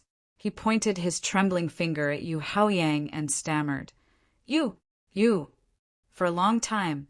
Finally, he flicked his sleeves, turned around, and sat down behind the table. He said angrily, "Tell me the details." "Yes, I rushed to the Gong Sun mansion." "Ah." Yu Haoyang suddenly cried out and said, "Just now, young master asked about the pregnant woman's background, and I was busy reporting, so I forgot to say something important. Young master, do you know? Miss Anu, she is still alive." "What?" Young Master Jiang was shocked, and suddenly half of his body popped out from behind a few tables and asked in shock, "Who did you say is still alive?" "Anu." Yu Haoyang hurriedly nodded. "Yes. I was also shocked at that time. I didn't expect that Miss Anu didn't die on Mount Hua, and instead came together with Yang Fan. If it wasn't for Miss Anu helping Yang Fan, I wouldn't have failed." "Wait." Young Master Jiang suddenly interrupted him, and his face became gloomy. "You guys were your identities exposed by him." Yu Haoyang shamefully lowered his head and said, "Yes, because outsiders who have seen us are all dead. Those who are unrelated to us won't know who we are even if they see us. So, we didn't hide our appearances when we went, but who knew that there was someone beside Yang Fan who recognized our identities." Young Master Jiang sat down, and his usually straight back felt as if it was being pressed by a heavy mountain, and he couldn't help but bend down. How could this be? How did things develop to this stage? Why? Yu Haoyang was stunned to see young Master Jiang's angry look, and he didn't understand what was so strange about exposing his identity. He was just a killer with high martial arts skills, and he was very good at killing people. He really couldn't plot against him, and he couldn't think of the pros and cons of this matter at the moment. If Yang Fan was just a pure official, he might understand the trouble of exposing his identity, because it would lead to the wanted and pursuit of the government, but Yang Fan was not. Just like when he failed to commit a crime, his identity was exposed, and all his family members fell into the hands of the government. He bribed 2 jailers with a lot of money and wanted to rescue his family members. He led people into the prison and successfully rescued his family members. One of the jailers saw the mess in the prison, and he stabbed another jailer when he was unprepared, intending to take all the benefits for himself. The other jailer survived the disaster, but he could only grit his teeth and bear it. He didn't dare to ask the county magistrate to make a decision on this matter. Yang Fan was in such a situation now, since he didn't dare to use the power of the government, even if he knew it was young Master Jiang who sent people to kill him. What was there to be afraid of? Yu Haoyang didn't understand what young Master Jiang was worried about, and he could only blink his eyes and wait for young Master Jiang's explanation. Young Master Jiang didn't explain. He fell to the ground and thought for a long time and suddenly laughed. Yu Haoyang licked his lips and asked in surprise, "Young Master, this matter. What's wrong?" Young Master Jiang changed from a low laugh to a loud laugh. He laughed for a long time, and then he waved his hand to Yu Haoyang and scolded fiercely, "Get out!" Yu Haoyang's eyes were full of humiliation, but he didn't dare to say anything. He had to bow his head, got up, opened the barrier door, and retreated outside. Young Master Jiang's face darkened, and a fierce killing intent flashed in his eyes. He made a gesture of cutting his neck. The 2 guards in white who were standing on both sides of the barrier door originally stood there straight, expressionless like 2 pottery figurines. As soon as young Master Jiang gave the signal, the 2 of them moved together. One of them suddenly stretched out his hand, and like a claw, he grabbed Yu Haoyang's short and fat neck. Yu Haoyang was putting on his boots with his head down and was completely defenseless. His neck was grabbed and pulled upwards. Yu Haoyang couldn't help but raise his head, and the other person's palm was like a knife, ruthlessly cutting his throat. With a crack, Yu Haoyang's throat was completely shattered. His eyes suddenly popped out in anger, and his throat made a gurgling sound. He tried to turn his head, but the hand that was grabbing his neck was like an eagle's claw that was grabbing a young rabbit. He couldn't move his head at all, At this time, the white-clothed guard with amazing finger strength slowly raised his other hand, spread his 5 fingers, and pressed on the top of Yu Haoyang's head. With a crack, Yu Haoyang turned his head around as he wished, but his body didn't move. It was just that his head seemed to have a bearing on it, and he stared straight at young Master Jiang. He wanted to know, why did young Master want to kill him, why? But he only saw a lonely back. That back was looking up at the sky, murmuring in a low voice, "This heaven wants me dead, not because of war." Chapter 609. Young Master Jiang opened the barrier door and walked out. He put on his wooden clogs and walked along the wooden corridor. Yu Haoyang's corpse had already been disposed of, so the corridor was very clean. 2 guards in white followed behind him like ghosts. Their thin, soled boots landed noiselessly on the ground, as light as a cat. Young Master Jiang stopped at the entrance of a room, opened the barrier door, and walked in. The room was brightly lit, and the white-haired Lu Boyan reclined on the couch. His upper body was bare, and even though he was an old man, his muscles were still strong and powerful like a lion lying there. His bronze-colored skin was full of scars, and they were old wounds that had long healed. The wounds were like black metal centipedes, quietly lying on his body. A white cloth was wrapped diagonally on his chest, and blood seeped out, forming an irregular circle on it. Aunt Pei's sword pierced through his chest, injuring his lungs. At that time, he forced himself to escape, and after returning to the Lu residence, he could not hold on any longer. Seeing young Master Jiang enter, he wanted to say something, but when he opened his mouth, he coughed a few times. Beside him, a doctor was washing his hands in a copper basin. When he saw young Master Jiang, he quickly wiped his hands dry and walked to him. Young Master Jiang asked, "How is old Lu?" Lu Boyan laughed. "This old man is very lucky. Don't worry, young master, I won't die." The doctor also said, "Rest assured, old Mr. Lu's body is strong. Although his injuries are serious, as long as he applies medicine on time and rests for a few days, he will recover." Young Master Jiang heaved a sigh of relief and waved his hand to dismiss the doctor. After the barrier door was closed, young Master Jiang gently sat down beside Lu Boyan's couch. Lu Boyan was a little surprised. The young master had always liked cleanliness and was very particular about his living environment, not to mention the fact that the room was filled with the smell of medicine that annoyed the young master. At least the young master never allowed others to touch his bed. He also never touched things that others had used or sat on. But at this moment he was actually sitting on his bed without a care. Young Master Jiang did not seem to notice what he was doing. He sat down dejectedly, and his shoulders slightly drooped. After a while he softly said, "When I was young, I read history and hated those rulers who lost their countries the most. I hated them for being muddle-headed and tyrannical, burying the foundation of their ancestors. But now my thoughts are different. Muddle-headed rulers were probably mostly people who said that the winner was the king and the loser was the thief. They blamed all the failures of the world on the emperor alone. When ruling the world, it was never the son of heaven's business alone.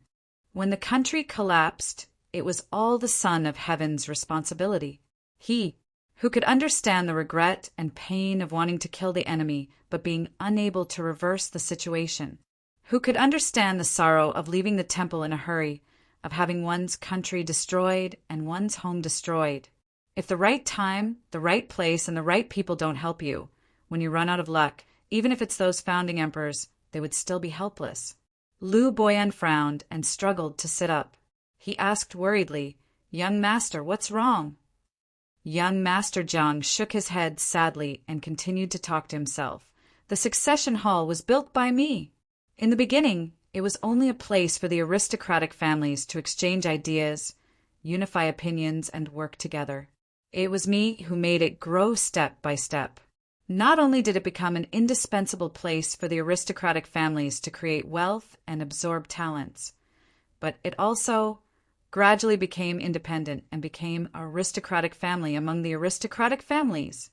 Young Master Jiang slowly raised his head, his eyes brimming with tears of sadness.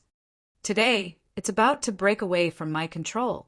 Chun Sheng Wu Guang and Chu Hegemin are just a stepping stone under Liu Bang's feet.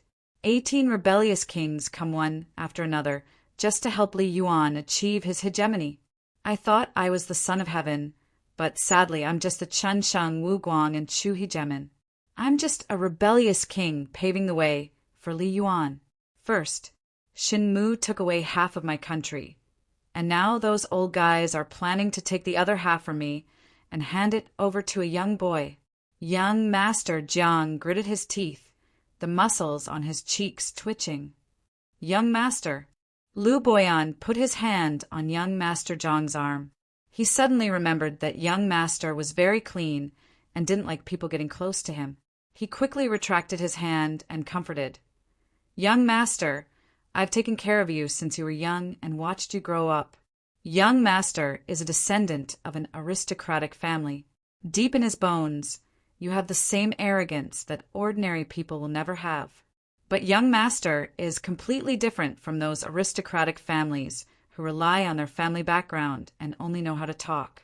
Young Master is a person who does great things. You're resourceful and resourceful. After so many years, who knows how many difficulties and problems there are that young Master can't solve. Now, young Master is only temporarily in a weak position. You're not at the end of your rope yet. I believe that young Master will definitely have a way to get out of this predicament. Young Master Jiang suddenly turned his head and looked at Liu Boyan. Liu Boyan nodded at him with full trust and said word by word, think about it, how many difficulties have you gone through since you established the succession hall? Didn't you still make it?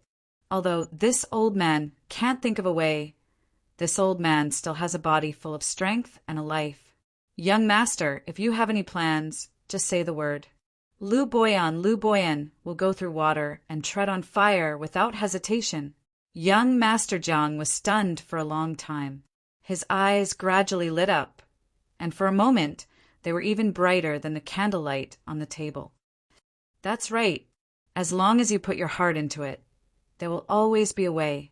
Young Master Jiang suddenly stood up and paced around the room. He suddenly turned his head and said to Liu Boyan, Elder Liu, take care of your injuries. I still have many things that I need Elder Liu's help for. Liu Boyan saw that young Master Jiang had finally pulled himself together and smiled. He covered his chest and coughed a few times. He choked with laughter and said, I'm willing to serve young Master. Young Master Jiang nodded and strode out. Guards! Young Master Jiang walked along the long corridor for a moment before he suddenly stopped and called out. 2 guards in white followed behind him like shadows. Of course, he wasn't calling out to them. A man in green suddenly appeared from the shadow under the tree and saluted young Master Jiang. Young Master Jiang asked, The woman that you Haoyang kidnapped, where is she now? The man in green reported, She's being held in the dungeon. She seems to be about to give birth. Young Master Jiang was startled. Originally, he didn't care about Xie Xiaoman's life or death. Just as Yang Fan expected, it wasn't his idea to kidnap her. But since he had already kidnapped her, letting her go was a sign of weakness. He wouldn't kill Xiaoman, but he wouldn't take special care of her either. Whether she lived or died, it was up to the heavens. But young Master Jiang's fighting spirit was reignited. He had already thought of a way. If he could implement it, although it would make him infamous, it was not impossible to achieve his goal. In this way, he couldn't let anything happen to Xiaoman. Of course, that included Xiaoman's child. Young Master Jiang frowned and asked, Is there anyone in the mansion who knows how to deliver a child? The man in green was startled. He didn't know how to answer. Young Master Jiang frowned and said, Where's the doctor just now? Call him to see me. After a while, he carried the medicine box back to his residence and unbuttoned his robe. The disheveled doctor who had just laid down was brought to young Master Jiang. Yi Xiaopeng greets, young master. The doctor didn't know why young Master Jiang had summoned him in such a hurry. His heart was perturbed. When he heard that young Master Jiang wanted him to help a pregnant woman give birth, he panicked and waved his hands. I can't. This old man doesn't know anything about gynecology. How can I help a pregnant woman give birth? This old man has never seen a woman give birth. I don't know what to do. Dr. Ye's forehead was dripping with sweat as he spoke. He was a doctor who specialized in treating injuries. When he was an apprentice, he learned to look, listen, question, and feel the pulse from his master during the day. He was responsible for picking out medicine and identifying medicinal ingredients. At night, he learned to read and memorize prescriptions. Just like that, he became a famous doctor. But when it came to a woman giving birth, it wasn't a doctor's responsibility. He couldn't even treat common gynecological diseases. It wouldn't be difficult for him to help a woman give birth. Dr. Yi was anxious. He closed his eyes and stamped his foot. With a sobbing voice, he said, "If young master wants this old man to help a woman give birth, then this old man will do it. But if something happens to the pregnant woman, this old man won't be able to do anything." Young Master Jiang stared at him for a long time. He slowly closed his eyes and took a deep breath. He slowly exhaled and suppressed the anger in his heart. In a deep voice, he ordered, "Send an order to the entire residence. Whoever knows how to help a woman give birth, bring them to me immediately. If there isn't anyone, then go outside and catch a woman who has given birth." The strangest order young Master Jiang had ever given was quickly passed down. After the time it took to drink a cup of tea, a woman was brought in front of him. The woman standing in front of him was about 35 or 36 years old. She was dressed in a light cyan close-fitting outfit. However, she exuded a valiant spirit. Her waist was slender and her curves were in the right places. Her gourd-shaped figure was very beautiful. Under the light of the torch, while there were fine crow's feet at the corners of her eyes, her pair of large eyes were bright and flashed like stars. They were extremely agile. Young Master Jiang had come from Chang, and so he naturally had brought many skilled guards with him. Even if Shen Mu left the fortress and went to the western regions, while he did not have many people with him, 10 li away, there were his subordinates in all directions that would help him eliminate all threats. Young Master Jiang's light travel was not so simple. However, while all of Xianzong was under his control, it was not just his confidants. The succession hall was made up of the powers of the large families, and the members were extremely complex. So if he wanted to do something that was too secretive, the people he had to put by his side were people he could absolutely trust.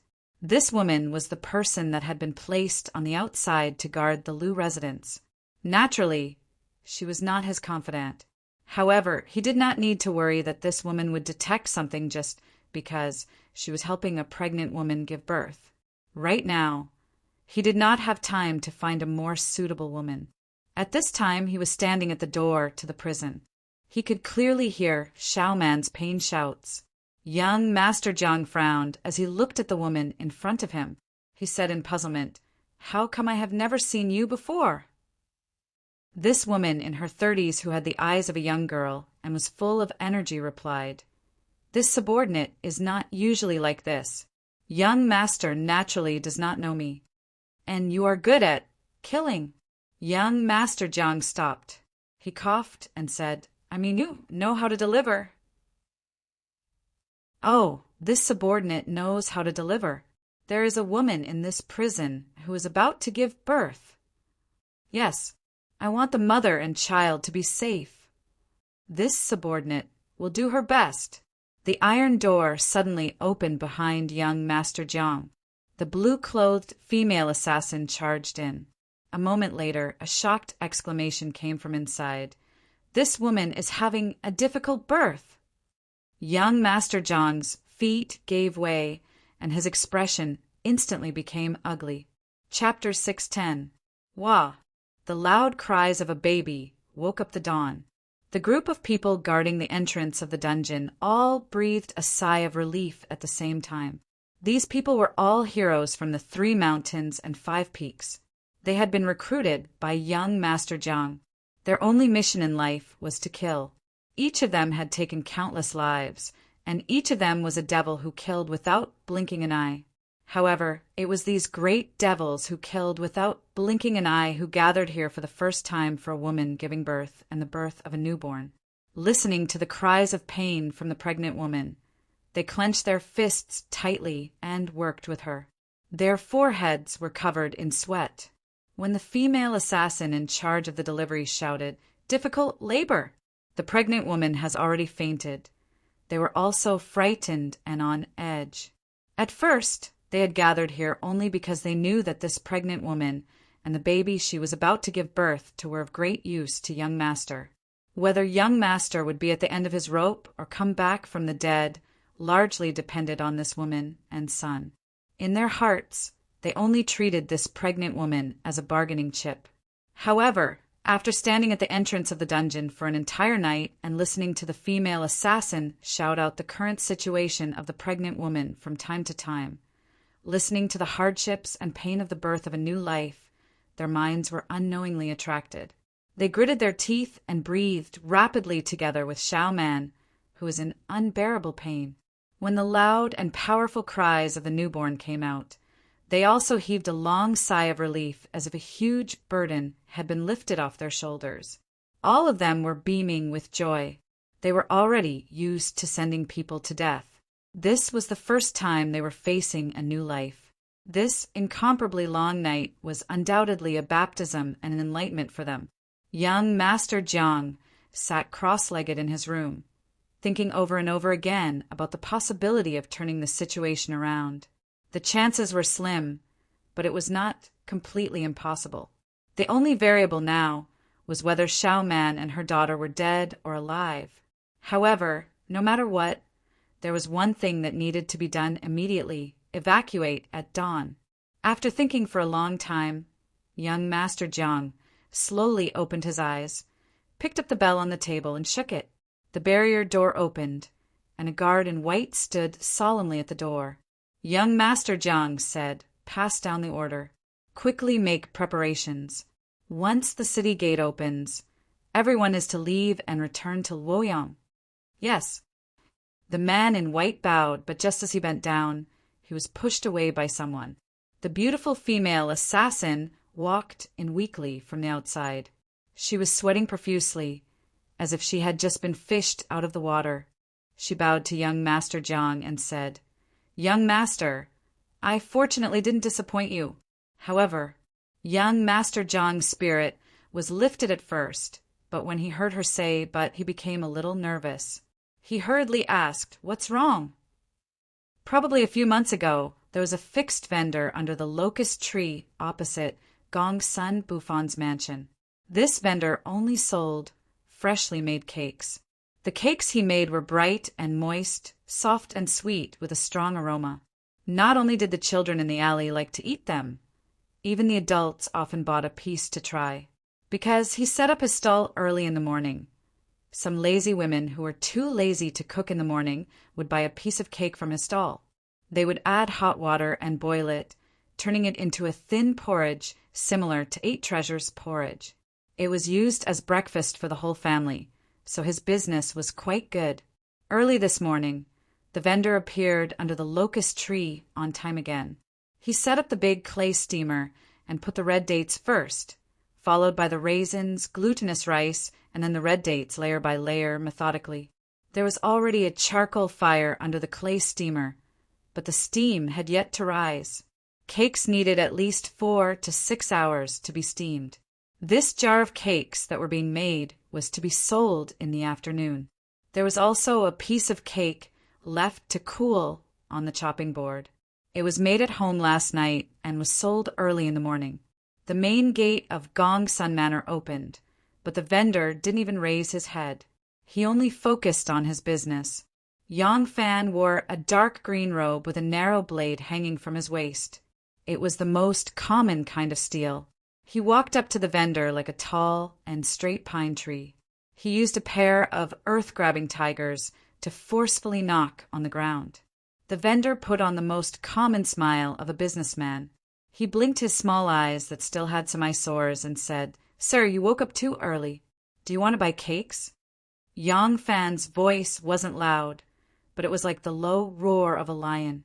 That voice that wasn't too loud had a faint rumbling feeling. "I want young Master Zhang's residence." The vendor blinked his eyes. He still didn't know what was going on. Of course, he wasn't a real businessman. He came here from the day Xiao Man moved into Gongsun Manor. His mission was to take care of them nearby and inform them of any signs of trouble. But he really didn't know anything about what happened last night. It was fine to occasionally not sleep for a night, but he really didn't expect that someone would come to Gongsun Manor to kidnap someone.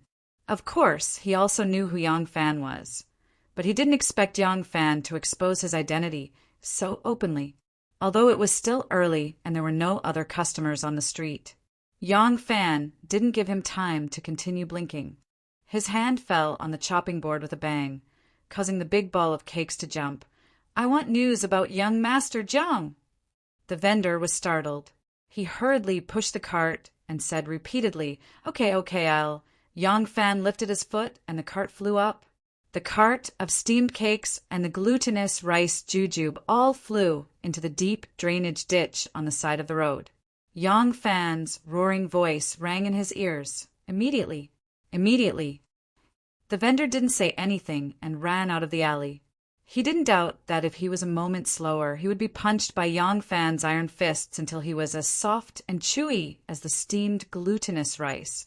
This was the first time young Master Zhang walked into a place that he thought was very dark and dirty. When he walked in, he even used a snow-white handkerchief to cover his nose. Fortunately, the Liu family's dungeon wasn't very useful. It was usually used as a cellar. There wasn't any dirty smell inside, but it wasn't as fresh as the air outside.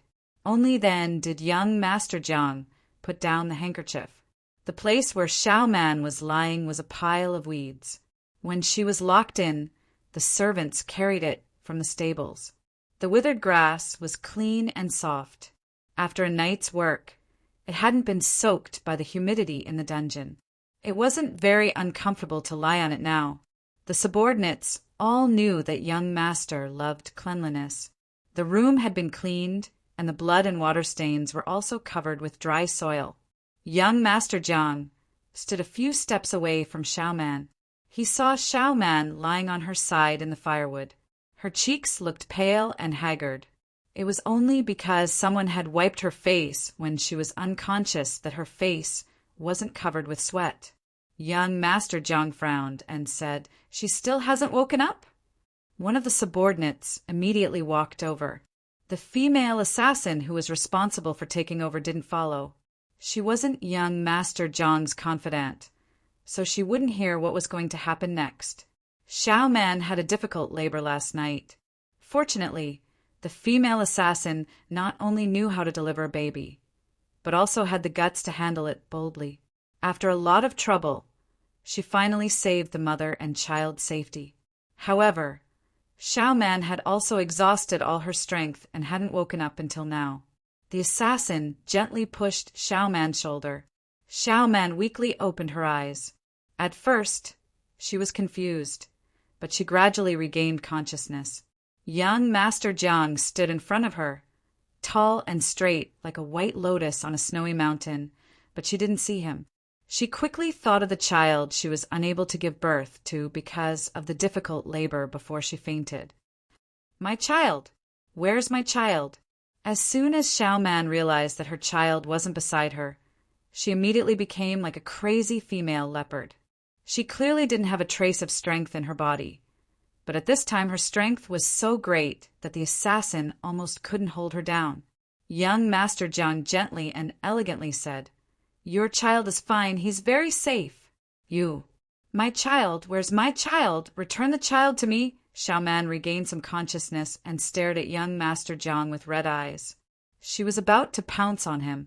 The other assassin also hurried forward to help and firmly held her down with his companion. Young Master Zhang said, "I said your child is safe and sound. You, child! Return the child to me." Xiao Man didn't listen to what he said at all. When she woke up, she couldn't see her own flesh and blood. That kind of panic and fear almost scared her out of her wits. Young Master Jiang frowned. He couldn't understand. He had clearly told her that the child was safe and sound. Was there a need to be so panicked and afraid? But looking at her current expression, he was afraid that he wouldn't be able to say anything if he didn't return the child to her. Young Master Jiang waved his hand and ordered his subordinate, "Go, get the child!" When Xiao Man heard this, she immediately calmed down. She strenuously and expectantly stared the back of the assassin who left in a hurry. Her eyes no longer looked to the side. If it wasn't for the fact that she was really weak and couldn't walk now, perhaps she would have chased after that person. Young Master Jiang took out a handkerchief and coughed while covering his mouth. He slowly said, "The child needs to be bathed and cleaned, so I temporarily took him out. Don't worry, I don't want to do anything to a child." Xiao Man didn't seem to hear it at all. Her bright eyes were only staring at the exit of the dungeon. Young Master Jiang sniffed in boredom. The assassin hurried back with the child in his arms. Perhaps he was used to holding a knife and a gun all his life. This was the first time he had held a child. The little person looked very fragile, but he was terrified. He clumsily and carefully held the child. As soon as he saw Xiao Man, he grinned and said with a boastful smile, "Don't worry, the child is asleep." As soon as he finished speaking, the child opened his mouth and cried. The assassin was shocked and quickly handed the child to Xiao Man. Only then did he breathe a sigh of relief. "Baby, my baby." Xiao Man picked up her child. The little guy's little face was wrinkled and a little rosy because he had just been born. He had been washed clean and wrapped in a soft white silk cloth. His little hands were scattered, and his eyes were closed as he cried.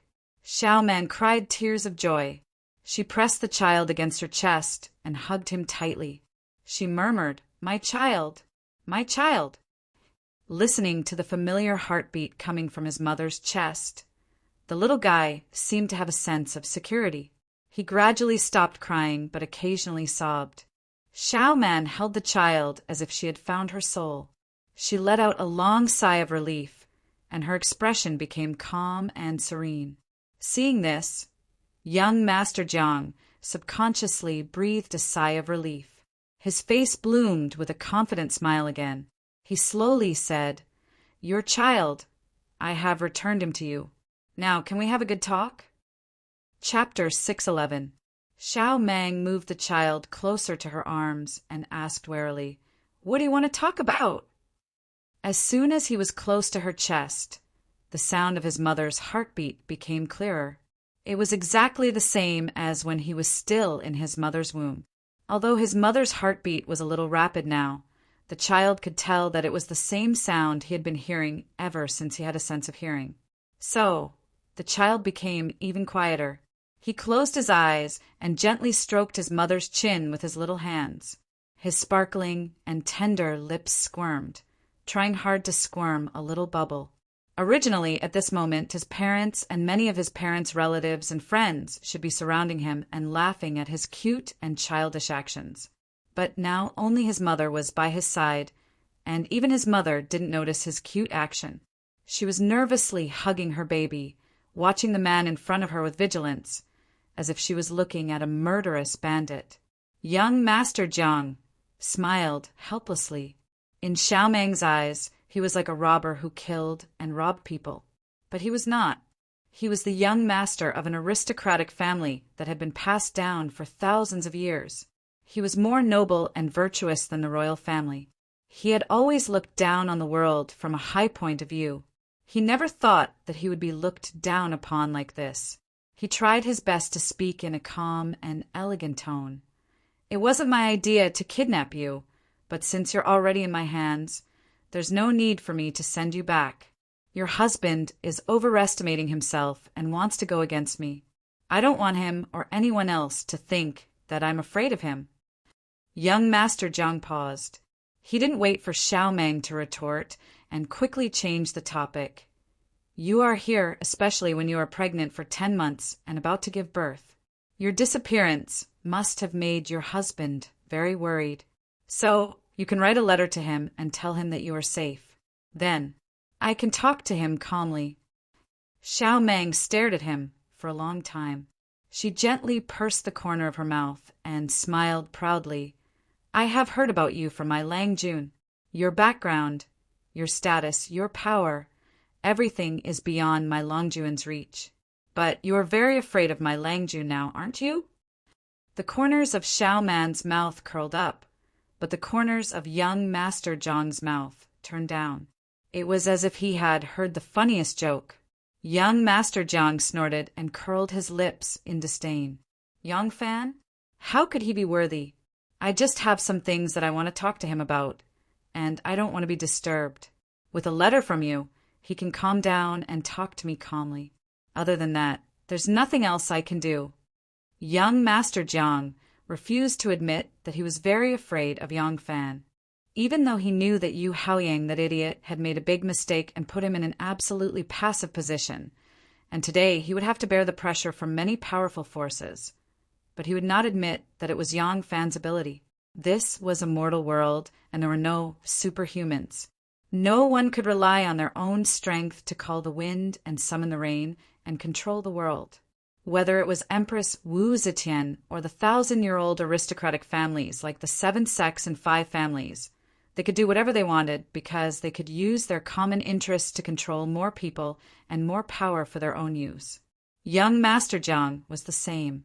If he stripped away the financial, material, and human resources under his control, he would be like a phoenix without feathers, not much stronger than a chicken. But in front of Yang Fan, he refused to admit that the forces under Yang Fan's influence now belonged to Yang Fan. Xiao Man's face was still very haggard, and her lips were a little pale, but her smile was getting sweeter and sweeter. Who didn't like their man to be a great man? She could see that with young Master Zhang's arrogance, if it was in the past, he would not even bother to defend himself. You can slander me, but I am me. Who would insist that an ant admit his greatness? But now, young Master Zhang was not only explaining to her, but there was also a hint of embarrassment in his seemingly impeccable demeanor. She smiled and shook her head. You are very arrogant, so you don't want to admit that the person you looked down on before. Now, you can only raise your head to talk to him. So, you're clearly doing very despicable things, but you work hard to maintain your elegant demeanor. Do you know that all of this makes your words and actions very awkward and laughable? Nonsense. Young Master Zhang could no longer maintain his calm and feigned disdain. He began to refute, his tone fierce. Is the rise and fall of the southern frontier something he can control? Everything today is half decided by the will of heaven and half by the emperor. He was just muddle-headedly pushed to such a crucial position and coincidentally became an important person. Even so, his life and death are still in my hands. Xiao Man interrupted his boastful words and said coldly, the so-called control is like a bandit wielding a knife? Even if you had a way to deal with my Lang Jun, you would not use such a method. Young Master Zhang, you are just a person who has never encountered real setbacks and tribulations. You are extremely arrogant and conceited. Other than that, you are nothing.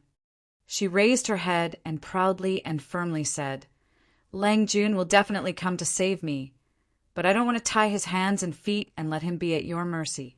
If I do that in exchange for the safety of me and my child, even if we can leave alive, what will I have left? I am not a very smart woman, but I know what you are afraid of and what you are worried about. I will do what is right. So I will not write anything. I will only wait here, wait for him to come. Young Master Zhang glared at her fiercely, but Xiao Man was no longer looking at him. She lowered her head and looked at the sleeping child in her arms. She kissed his tender cheeks, smiled sweetly and contentedly, and said softly, Good baby, your father will come to save you soon. When he sees you, I don't know how happy he will be.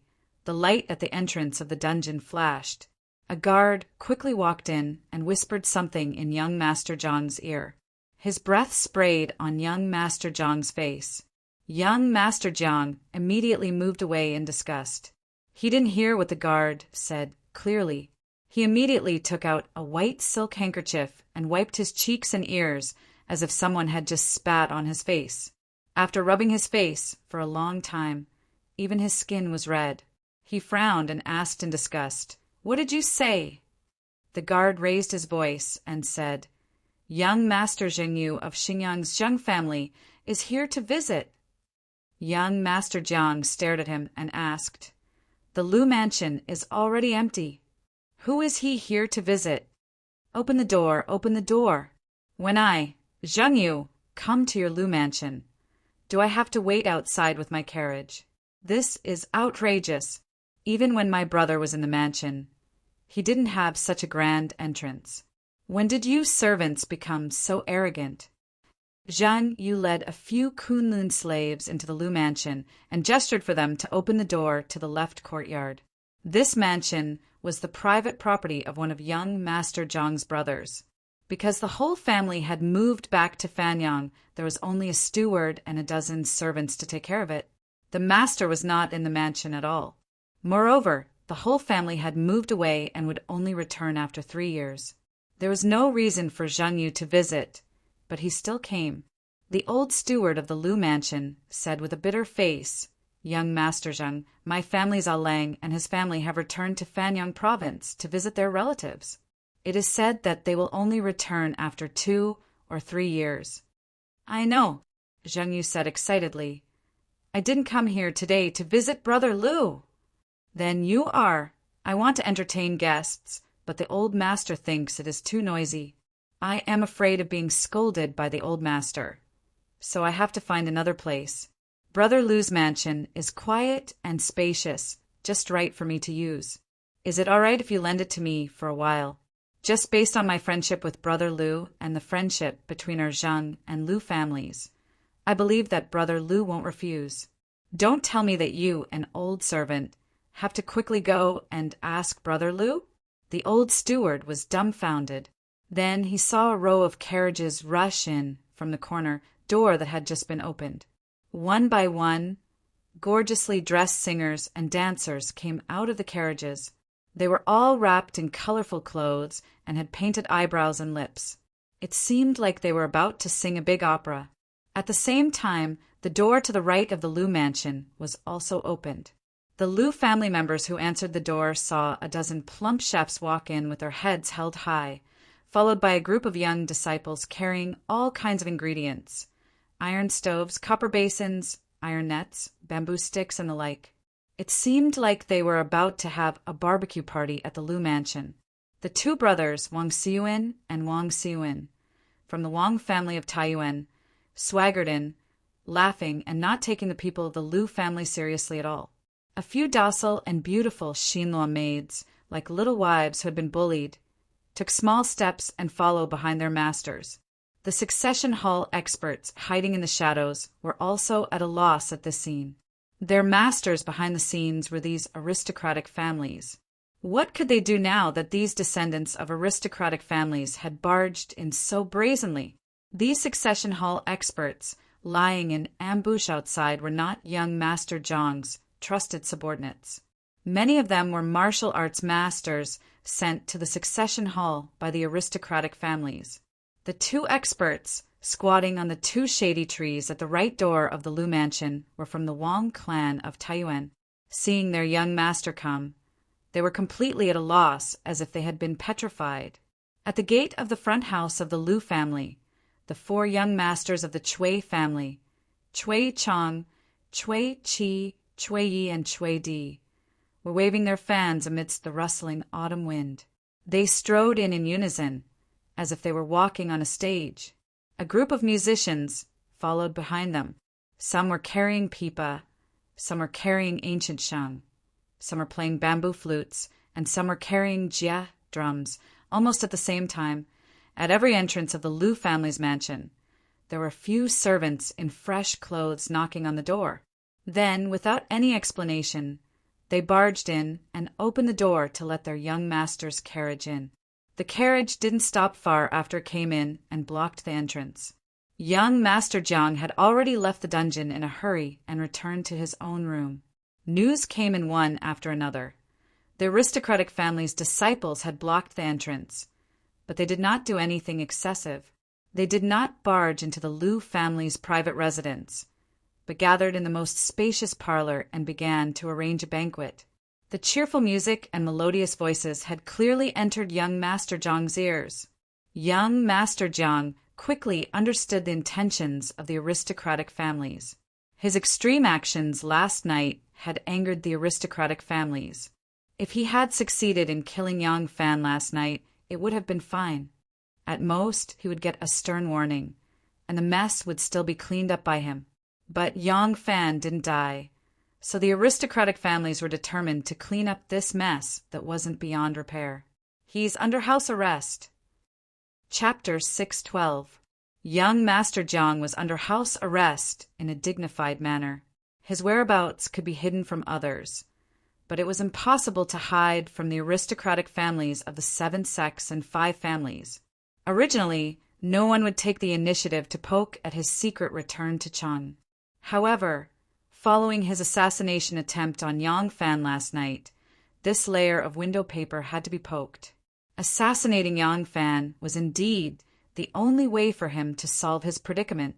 On the one hand, the aristocratic families gradually felt that the succession hall was too big to handle due to the open and veiled strife between the 2 sections. To a certain extent, it had already broken away from their control. Therefore, they wanted to set up another spokesperson and divide part of the authority from young Master Jiang's hands, forming a tripartite structure. The 3 complemented each other and balanced each other, which could better ensure the stability of the succession hall. On the other hand, the emperor felt that there were too many forces coveting the southern border. She intended to use Yang Fan as the key figure in distributing the interests of the southern border. In this way, she could not only avoid the intensification of the conflict between herself and the aristocratic families, but also use the friendship between Yang Fan and the chieftains of the southern border to appease them. She could also maximize the needs of the forces standing on her side. With the 2 things working together, Yang Fan stood out and became young Master Jiang's biggest problem. Yang Fan came with the momentum. He was in line with the emperor's wishes and the aristocratic family's wishes. He was also the only person who was not opposed by the chieftains of the southern border. Other than letting him die, young Master Jiang had no other solution. Even if he was unparalleled in intelligence, it was impossible to affect the leaders of so many forces at the same time with one clever plan. After killing Yang Fan, no matter how great the advantage Yang Fan once had, a dead person could no longer pose any threat to him. Of course, Yang Fan's death would certainly set off a great uproar, but compared to the unsolvable predicament, he could still withstand this storm. Therefore, assassinating Yang Fan was no doubt a dangerous move, but it was also a good opportunity for him to reverse his defeat. However, Yang Fan did not die. If only Yang Fan did not die, then he would really be like the 2 prison chiefs bribed by the pirate Yu Haoying. Even if Yang Fan hated him to the core, he had to find another opportunity to retaliate. Although he lost again and was forced to divide part of his power to Yang Fan, he might have a chance to fight back after hibernating. Unfortunately, Yu Haoying's smart move had ruined him. Kidnapping a pregnant woman who was 10 months pregnant, even the aristocratic families that sided with him had nothing to say. Even the real bandits and robbers would not do such a thing, not to mention these aristocratic families that boasted of passing down the family and inheriting benevolence and righteousness. The aristocratic families of Shandong were not the only ones in the world. At the very least, this matter could not be hidden from the local bully, the Guanlong family. If this matter was not handled fairly, the aristocratic families of Shandong would lose all their reputation. From now on, they would no longer be able to raise their heads in front of others. The consequences were too serious for them to bear. That was why young Master Jiang sorrowfully said, "Heaven will kill me, but not because of war." Yang Fan, the victim, would never let go of this opportunity to fight back with justice and justice. Guan Long Group had a rare opportunity to suppress the Shandong aristocratic families, so they would certainly make a big deal out of this matter. Moreover, the aristocratic families in Shandong were not united. This matter did not concern the gains and losses of all the aristocratic families. On the contrary, if it was handled properly, they would obtain a better spokesperson, and they could confidently eliminate him, a person who had lost his value. They could also pull down the Liu family's ranking, and everyone's status would rise. Would they let go of such a good opportunity? Young Master Jiang was very clear in his heart that the reason why he was under house arrest now without shedding all pretenses of cordiality was because the aristocratic families had yet to come up with a perfect solution. When that bunch of old fogies came up with a solution, it would be time to put him on trial. But young Master Jiang, who had always been proud and arrogant, was not one to sit and wait for death. He had Buqi and Yang Fan's children in his hands, which was tantamount to controlling Yang Fan. Perhaps after this matter his reputation would be ruined, but at least he still had the most practical benefits, and he still had the power to fight. At this point, young Master Jiang finally abandoned all his narcissism and self-satisfaction, turning himself into a businessman who had to compete. He did not want to wait for that group of old men to decide his future. He wanted to leave here, return to Chang, and rely on Fanyang as his foundation. With the power of the Hall of Succession completely under his control, he would come back to bargain with the aristocratic families. But would it be so easy to leave? Since the aristocratic families had directly sent their children to block his door, how could they not guard against his escape? The people young Master Jiang brought to Chang, and this time were not his absolute confidants, and the people he sent to the periphery were not. Some of them were confidants of other leaders in the Hall of Succession, and some were from the aristocratic families. They only followed orders, and in reality, they did not know what the headmaster was doing. Now, with the intrusion of the young masters from the aristocratic families, these people were already confused and vigilant. The female assassin who had delivered Buqi was from the Cui family of Qinghe. At this moment, she was puzzled and thought, "Headmaster, what is he doing?" The people around young Master Jiang were not very reliable. If he wanted to escape, he had to keep these people in the dark. But it was easier said than done to hide from so many people. The peddler who sold cakes stood in front of Yang Fan, sweat meandering on his face like a few streams. He had run in a hurry, was very nervous, and was under a lot of pressure. Standing in front of him, Yang Fan was neither tall nor short, not fat nor thin. But just standing in front of him, the peddler felt as if a tall, towering mountain was in front of him, as if it could fall down and crush him into meat paste. This kind of psychological pressure was too heavy, so as soon as he stood in front of Yang Fan, his sweat rushed out. "There is news!" Yang Fan's hands were hanging as he stood in front of him. His fingers were clenched as though he was holding a knife. The peddler raised his sleeve to wipe his sweat. He stammered out, I found out. In Chang, and there are a total of 10 mansions that belong to the Liu family and 4 other properties on the outskirts of the city. Where is young Master Jiang? Yang Fan shouted in a deep voice and scared the peddler. He instantly stopped stammering and crisply answered, "There are 3 places." Yang Fan's eyebrows furrowed, and he said harshly, "There are 3 places?" Yes. In the rush, we could not confirm his exact location. We used all of our people, but we only found 3 mansions that are the most suspicious. As the peddler spoke, his eyes lowered slightly. He felt slightly guilty. They had already found young Master Jiang's exact location, but they did not dare to directly say it to Yang Fan. Although they fought openly and covertly with Xianzong, all of their methods were within the rules. Occasionally, there would be some extreme actions, but it was done under the tacit understanding of both parties. It was different now.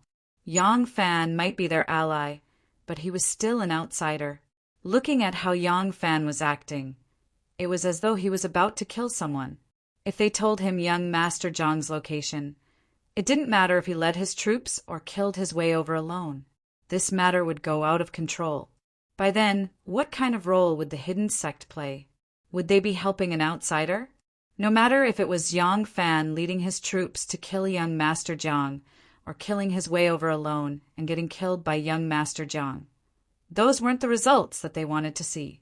However, Yang Fan was clearly enraged, and they didn't dare to offend him.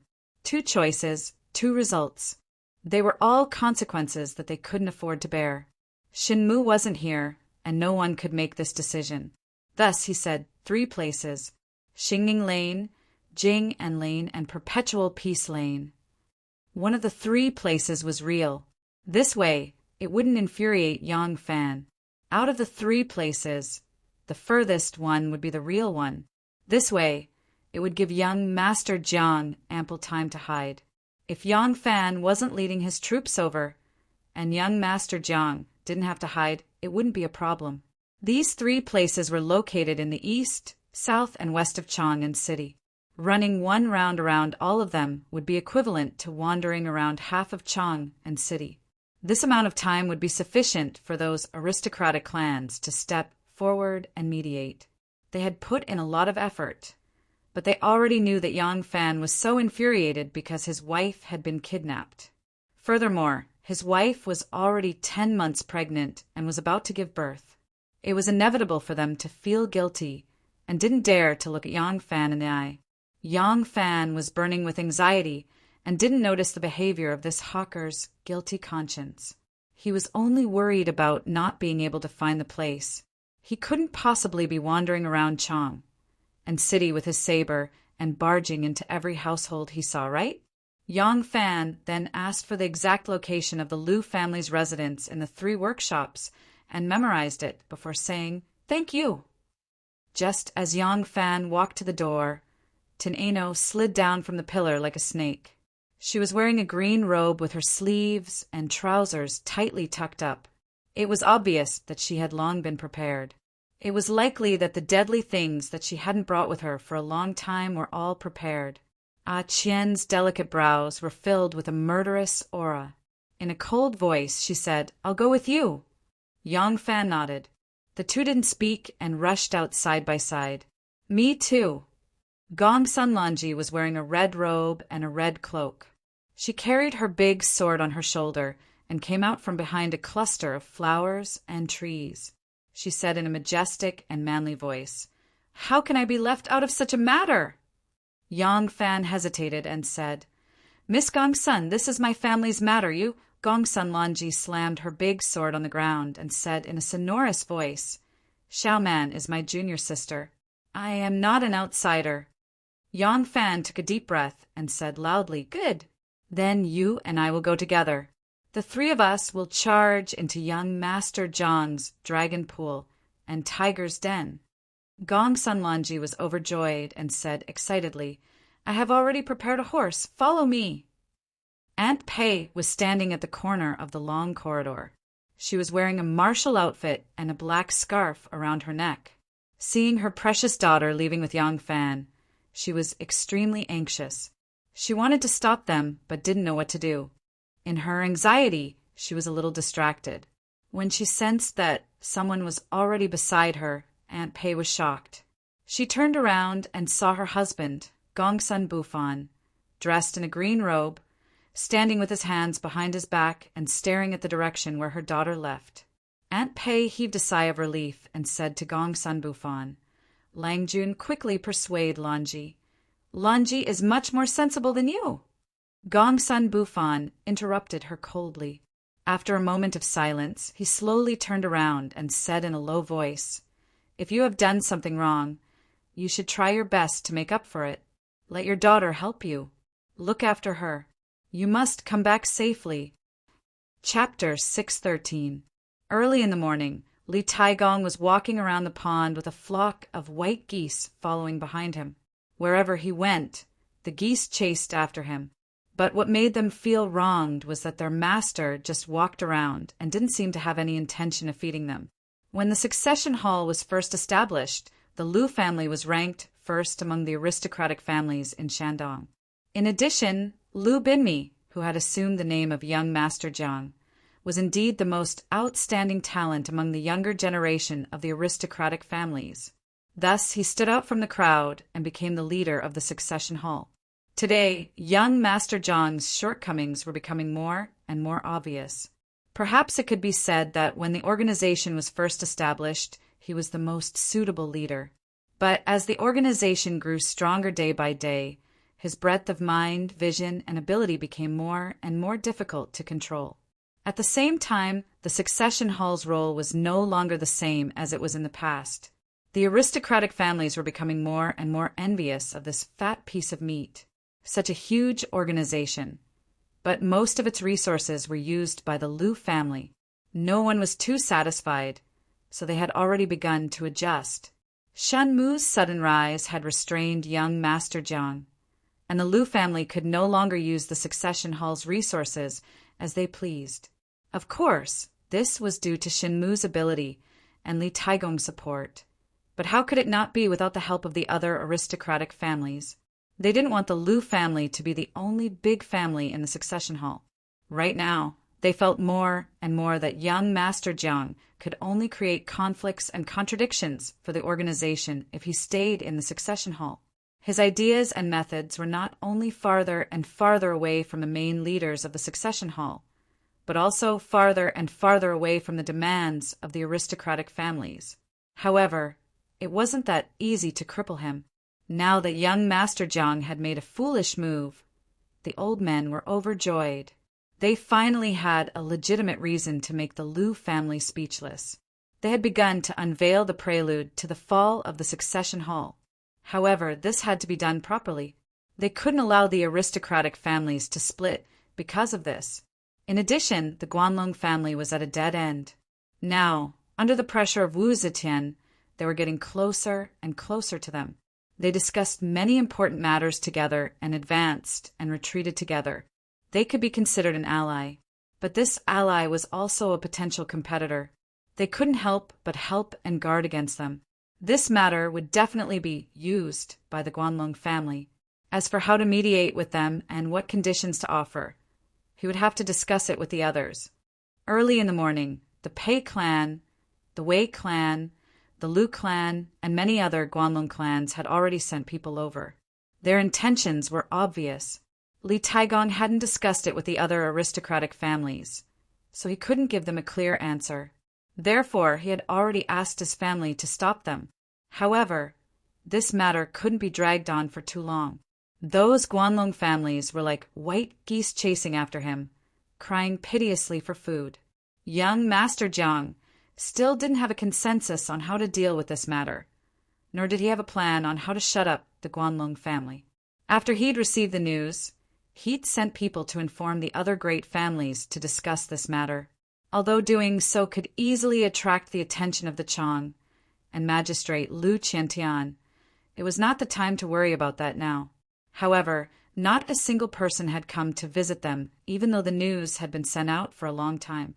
One didn't need to think with their toes to know that these aristocratic clan lords were urgently negotiating with their clan elders to see how much they could gain from this. Thinking of this, Li Taigong could only sigh helplessly. Everything under the heavens is for profit. Everything under the heavens is for profit. Suddenly, Lin Zixiong rushed over, startling the flock of white geese chasing after Li Taigong. They quacked and ran away, flapping their wings violently and kicking up a cloud of dust. Li Taigong frowned and said unhappily, "What are you panicking about?" Lin Zixiong hurriedly bowed to him and reported, Taigong Yangfan single-handedly killed his way to the Liu clan of Xingning Lane. Li Taigong was startled. When he'd heard that young Master Jiang had kidnapped people, he'd asked Lin Zixiong to pay attention to the Gongsun residents.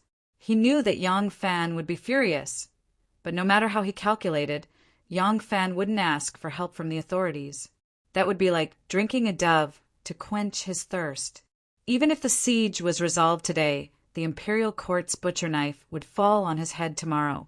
Moreover, young Master Jiang had enormous power in his hands, so Yang Fan wouldn't walk right into the trap. The most likely course of action for Yang Fan was to go to him and ask for help. This was the reason why he'd sent his nephew to young Master Zhang's place to keep an eye on him. According to his plan, he'd take the opportunity to mediate and save Xie Xiaoman. At the same time, he'd make the wronged young Master Liu take a step back and give more power to Yang Fan, achieving the perfect result of a tripartite balance. But Li Taigong stared and said, "What did Yang Fan do at the Lu clan of Xingning Lane?" Lin Zixiong wiped his sweat and said, "Maybe he heard the news from somewhere and thought that young Master Jiang was hiding there, so Li Taigong didn't wait for him to finish and shouted, 'Guards! Guards!' The servants gathered around and Li Taigong shouted anxiously, 'Quick! Prepare the carriage. I'm going to Xingning Lane. I don't want an ox carriage. I want a horse carriage. Go, go. Come back. Call more people just in case.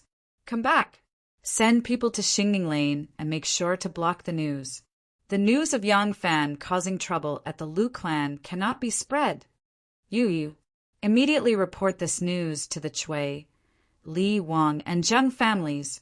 I've already sent a message to those old bastards early in the morning, but none of them came. Each and every one of them stayed at home, plotting. When the sky falls, they won't need to plot anything anymore."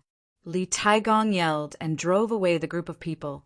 He looked at Lin Zixiong and said, Is this the calm temperament and sophisticated person you've been talking about?"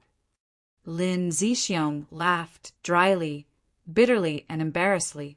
The head of the Lu clan of Xingning Lane was young Master Zhang's uncle, according to seniority.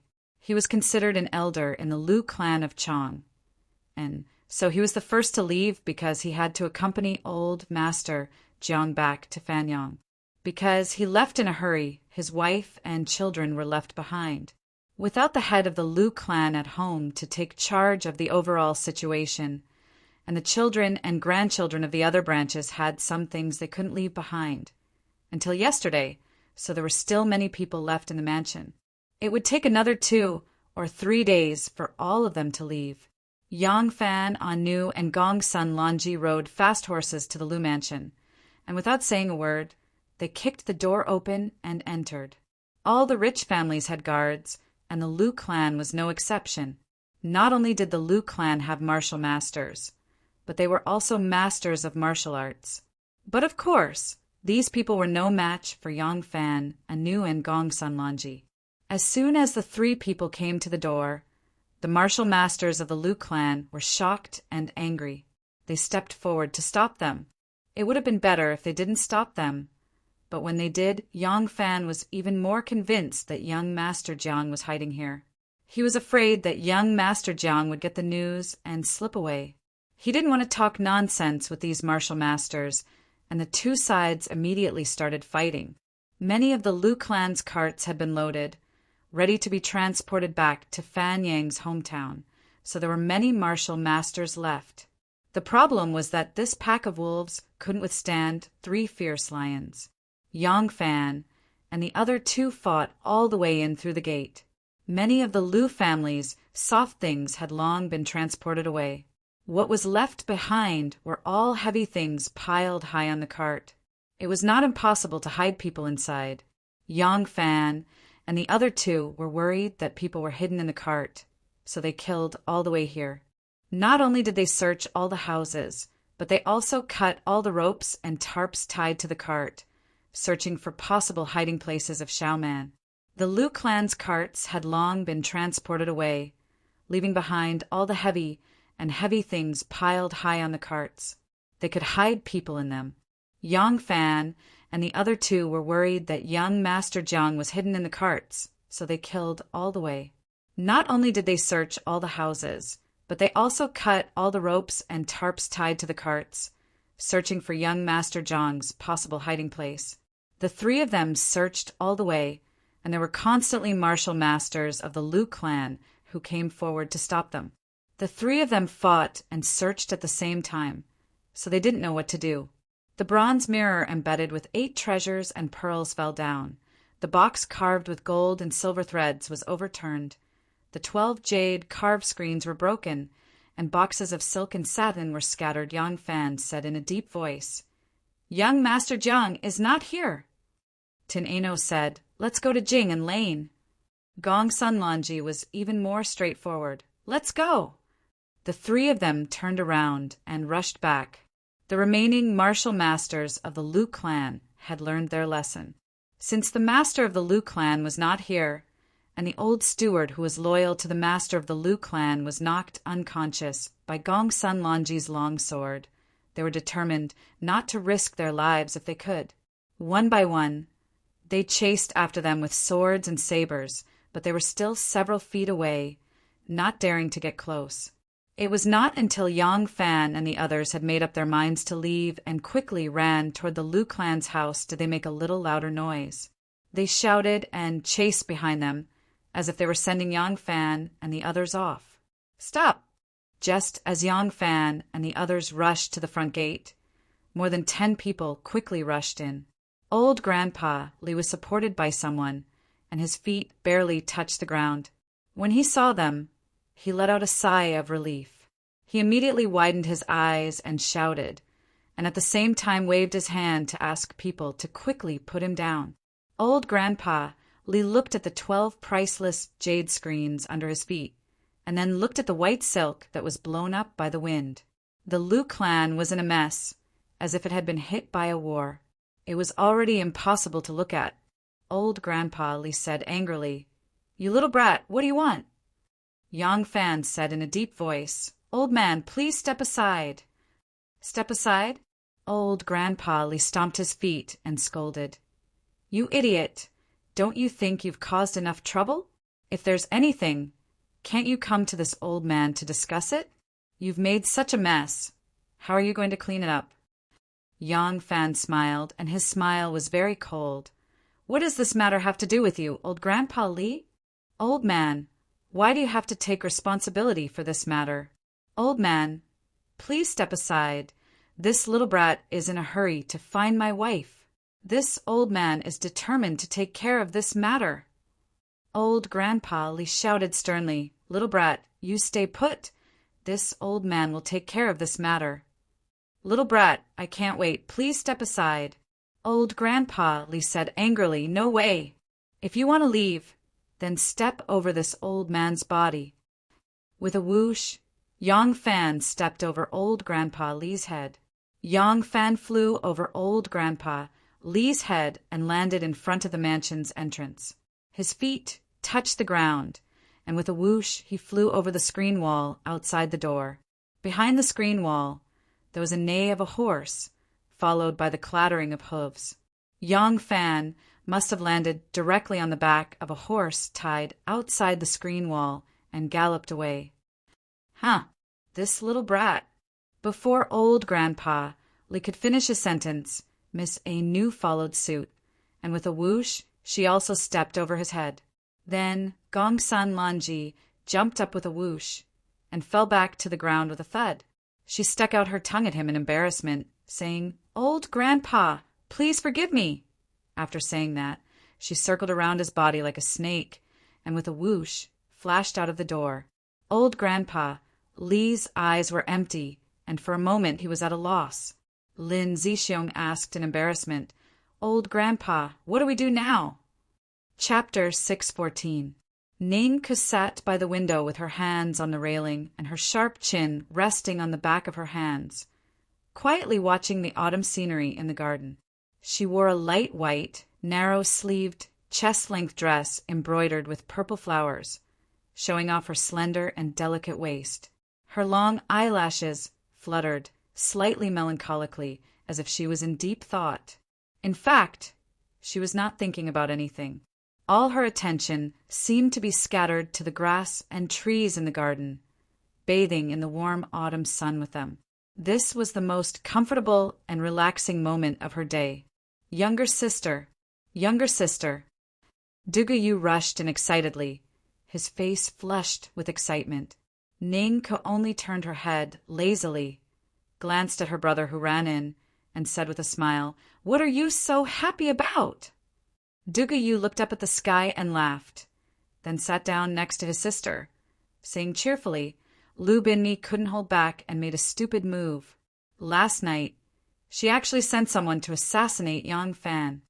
Ning Ku was startled, her beautiful big eyes suddenly widening, but she immediately calmed down. Her brother was in such high spirits. It could be seen that Yang Fan must have been scared but not harmed. As expected, Dugayu did not mention Yang Fan again, but triumphantly talked about the response of the aristocratic families. The aristocratic families in Shandong now have an excuse to depose him. The Pei family, the Wei family, the Lu family, and the other Guanlong families are also taking advantage of the situation. Now they are constantly sending people to pressure the aristocratic families in Shandong. Our plan will definitely succeed. Dugayu poured a cup of water and gulped it down. Then he said joyfully, "Sister, you are a zhuge liang among women. You're really good. You've made ingenious plans in the tent and created a new leader of the Xian clan." Ning Ke still leaned on the railing, quietly watching her brother put down the cup, wiped the water stains from the corner of his mouth, and said softly, "Do you think it is our Dugu family that made Erlang?" Dugu said proudly, "Isn't it?" "It isn't." Ning Ke gently straightened her slender waist, the autumn sun passing over her black hair and white skin, beautiful and dazzling. "Why didn't we choose someone else?" "Because no one else is qualified.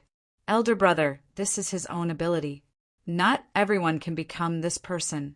He has all these conditions. We just need to stimulate these potential conditions and let everyone remember that he is the most suitable person. It's like..." Ning Ke tilted his head and thought for a while. Then he smiled mischievously and said, "It's like when a patriarch wants to divide the family property, his brothers will fight for it." There were also many relatives and friends who wanted to help the person closest to them get more benefits. If they continued to fight like this, it was very likely that the whole family would fall apart and everyone would be finished. However, there was such a person. His prestige, reputation, status, and relationship with his family were enough to make him the best mediator, and everyone was convinced by him. It was just that he didn't want to be the peacemaker, and the people who were arguing didn't think of him. And we accidentally thought of it. Ning Ke was full of energy today, and his words were clear and pleasant to the ear. She took the cup of water that her brother handed over and moistened her throat delicately. She continued, "Erlang is this person. His background reassures the Empress. His close relationship with the Wu clan makes the biggest resistance possible, and it will be the most supportive force for him to be the mediator. He risked his life in the southern border, and the friendship he forged with various chieftains made them trust him and be willing to accept his arrangements. He has long established a close relationship with the hidden sect, which made all the aristocratic families trust him. With all these reasons, it is destined that he can only be the candidate. No matter how many schemes we have, if that person isn't him, it will be impossible to succeed." So, Ning Ke stared at her brother and said seriously, "Don't ever think that we created him. If you think that we are doing him a favor, then we will lose his friendship sooner or later." Duguyu withdrew the smile on his face and thought carefully for a long time before nodding solemnly. I understand. We just have to put ourselves in the position of a friend forever." Ning Ke nodded cheerfully. Duguyu said, "I originally felt that all the forces can't hold back anymore. At this time, our Dugu clan might as well hide in the back. In that case, I should immediately go and see Yang Fan and see what help I can provide him." Ning Ke was slightly startled, and her expression changed. Her complexion was originally pale, and with this loss of color, it was as if even the tendons hidden under her delicate little face could be seen clearly. "Erlang is injured," Duguyu said. "I don't think so. Even if he is injured, it will be a light injury. But his wife was kidnapped by Lu Binmi." This Lu Binmi is really insane." "What?" Ning Ke suddenly stood up, and her body couldn't help but sway. Duguyu quickly got up to support her and asked in surprise, "Sister, what's wrong with you?" Ning Ke said angrily, "You! Why didn't you say such an important thing?" Duguyu said blankly, "Is this thing very important?" Ningka hatefully shook off his hand and said angrily, "His wife was kidnapped. How is this not important?" Duguyu said disapprovingly, "A man should establish his career, but a woman," facing his little sister's angry gaze. Duguyu rubbed his hands and couldn't go on with his words. At this time, someone reported at the door, "Ah Lang." Duguyu turned his head and saw that it was his personal attendant, so he asked, "What's the matter?" That person said, "I had just received news that Yang Fan killed his way to Xingning Lane and smashed the Liu family." "What?" Duguyu was startled. "He led troops there." That person said, "Alone. Oh, by the way, he also brought 2 girls, one of whom is the eldest daughter of the Gongsun family." Ningka's eyes flashed with a strange light, and her thin lips tightly pursed. But she couldn't stop the curve of her lips that was gradually curling up. Duguyu murmured, "Yang Fan. Yang Fan! No, he is going to cause a big trouble. Once this matter is spread to the ears of Mr. Liu, I'm afraid it will be bad." Before his voice died away, another attendant hurried to the door, cupped his hands, and reported, "Ah Lang, Yang Fan broke into the Liu family, and old Grandpa Li of Longxi heard the news and rushed to stop him." Duguyu breathed a sigh of relief and said, "Thank God, he almost screwed things up. For a woman, is it necessary for him to?" that guard said again. "But old Grandpa Li didn't stop him, and Yang Fan went to smash the second house." Duguyu sat back on the stool, and Ningka could no longer hold his tightly pursed lips, and a trace of blood appeared on his snow-white face. More than a dozen strong men in bright clothes and riding horses rushed to the Liu family of Jingon Lane and stopped abruptly in front of the screen wall. Before the carriage came to a complete stop, old Grandpa Li stuck his head out of the carriage and waved his arms, saying, "Help me down! Help me down! Where is that hothead, stupid brat? This time he must give me." Old Grandpa Li was halfway through his words when he suddenly stopped, and a shocked expression appeared on his face. 2 white-haired old men had just come out from behind the screen wall, each holding a walking stick. They were panting heavily, and their faces were full of anger.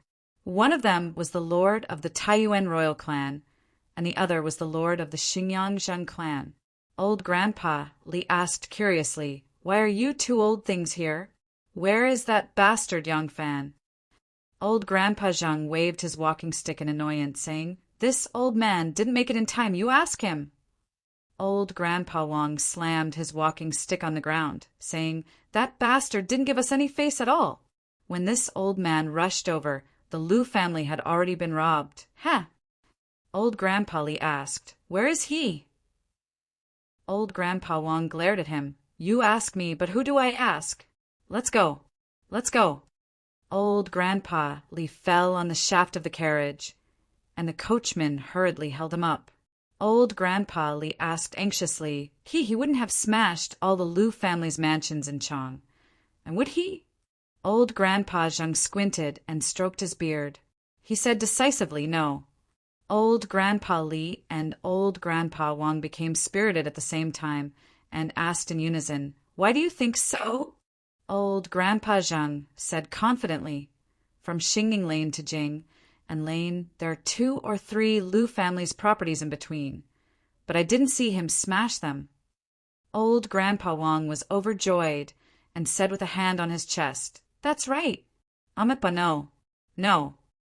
Old Grandpa Wang began to hit the ground with his walking stick again.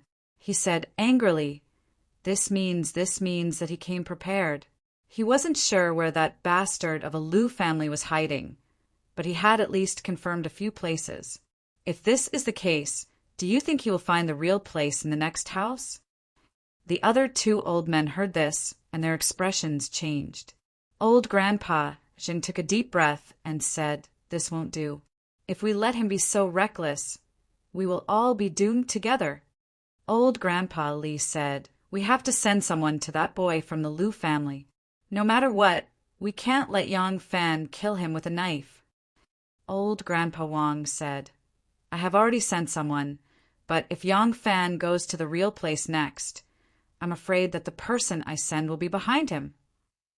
Old Grandpa Li took a deep breath and said coldly, "Is there anyone else in charge in the Liu family?"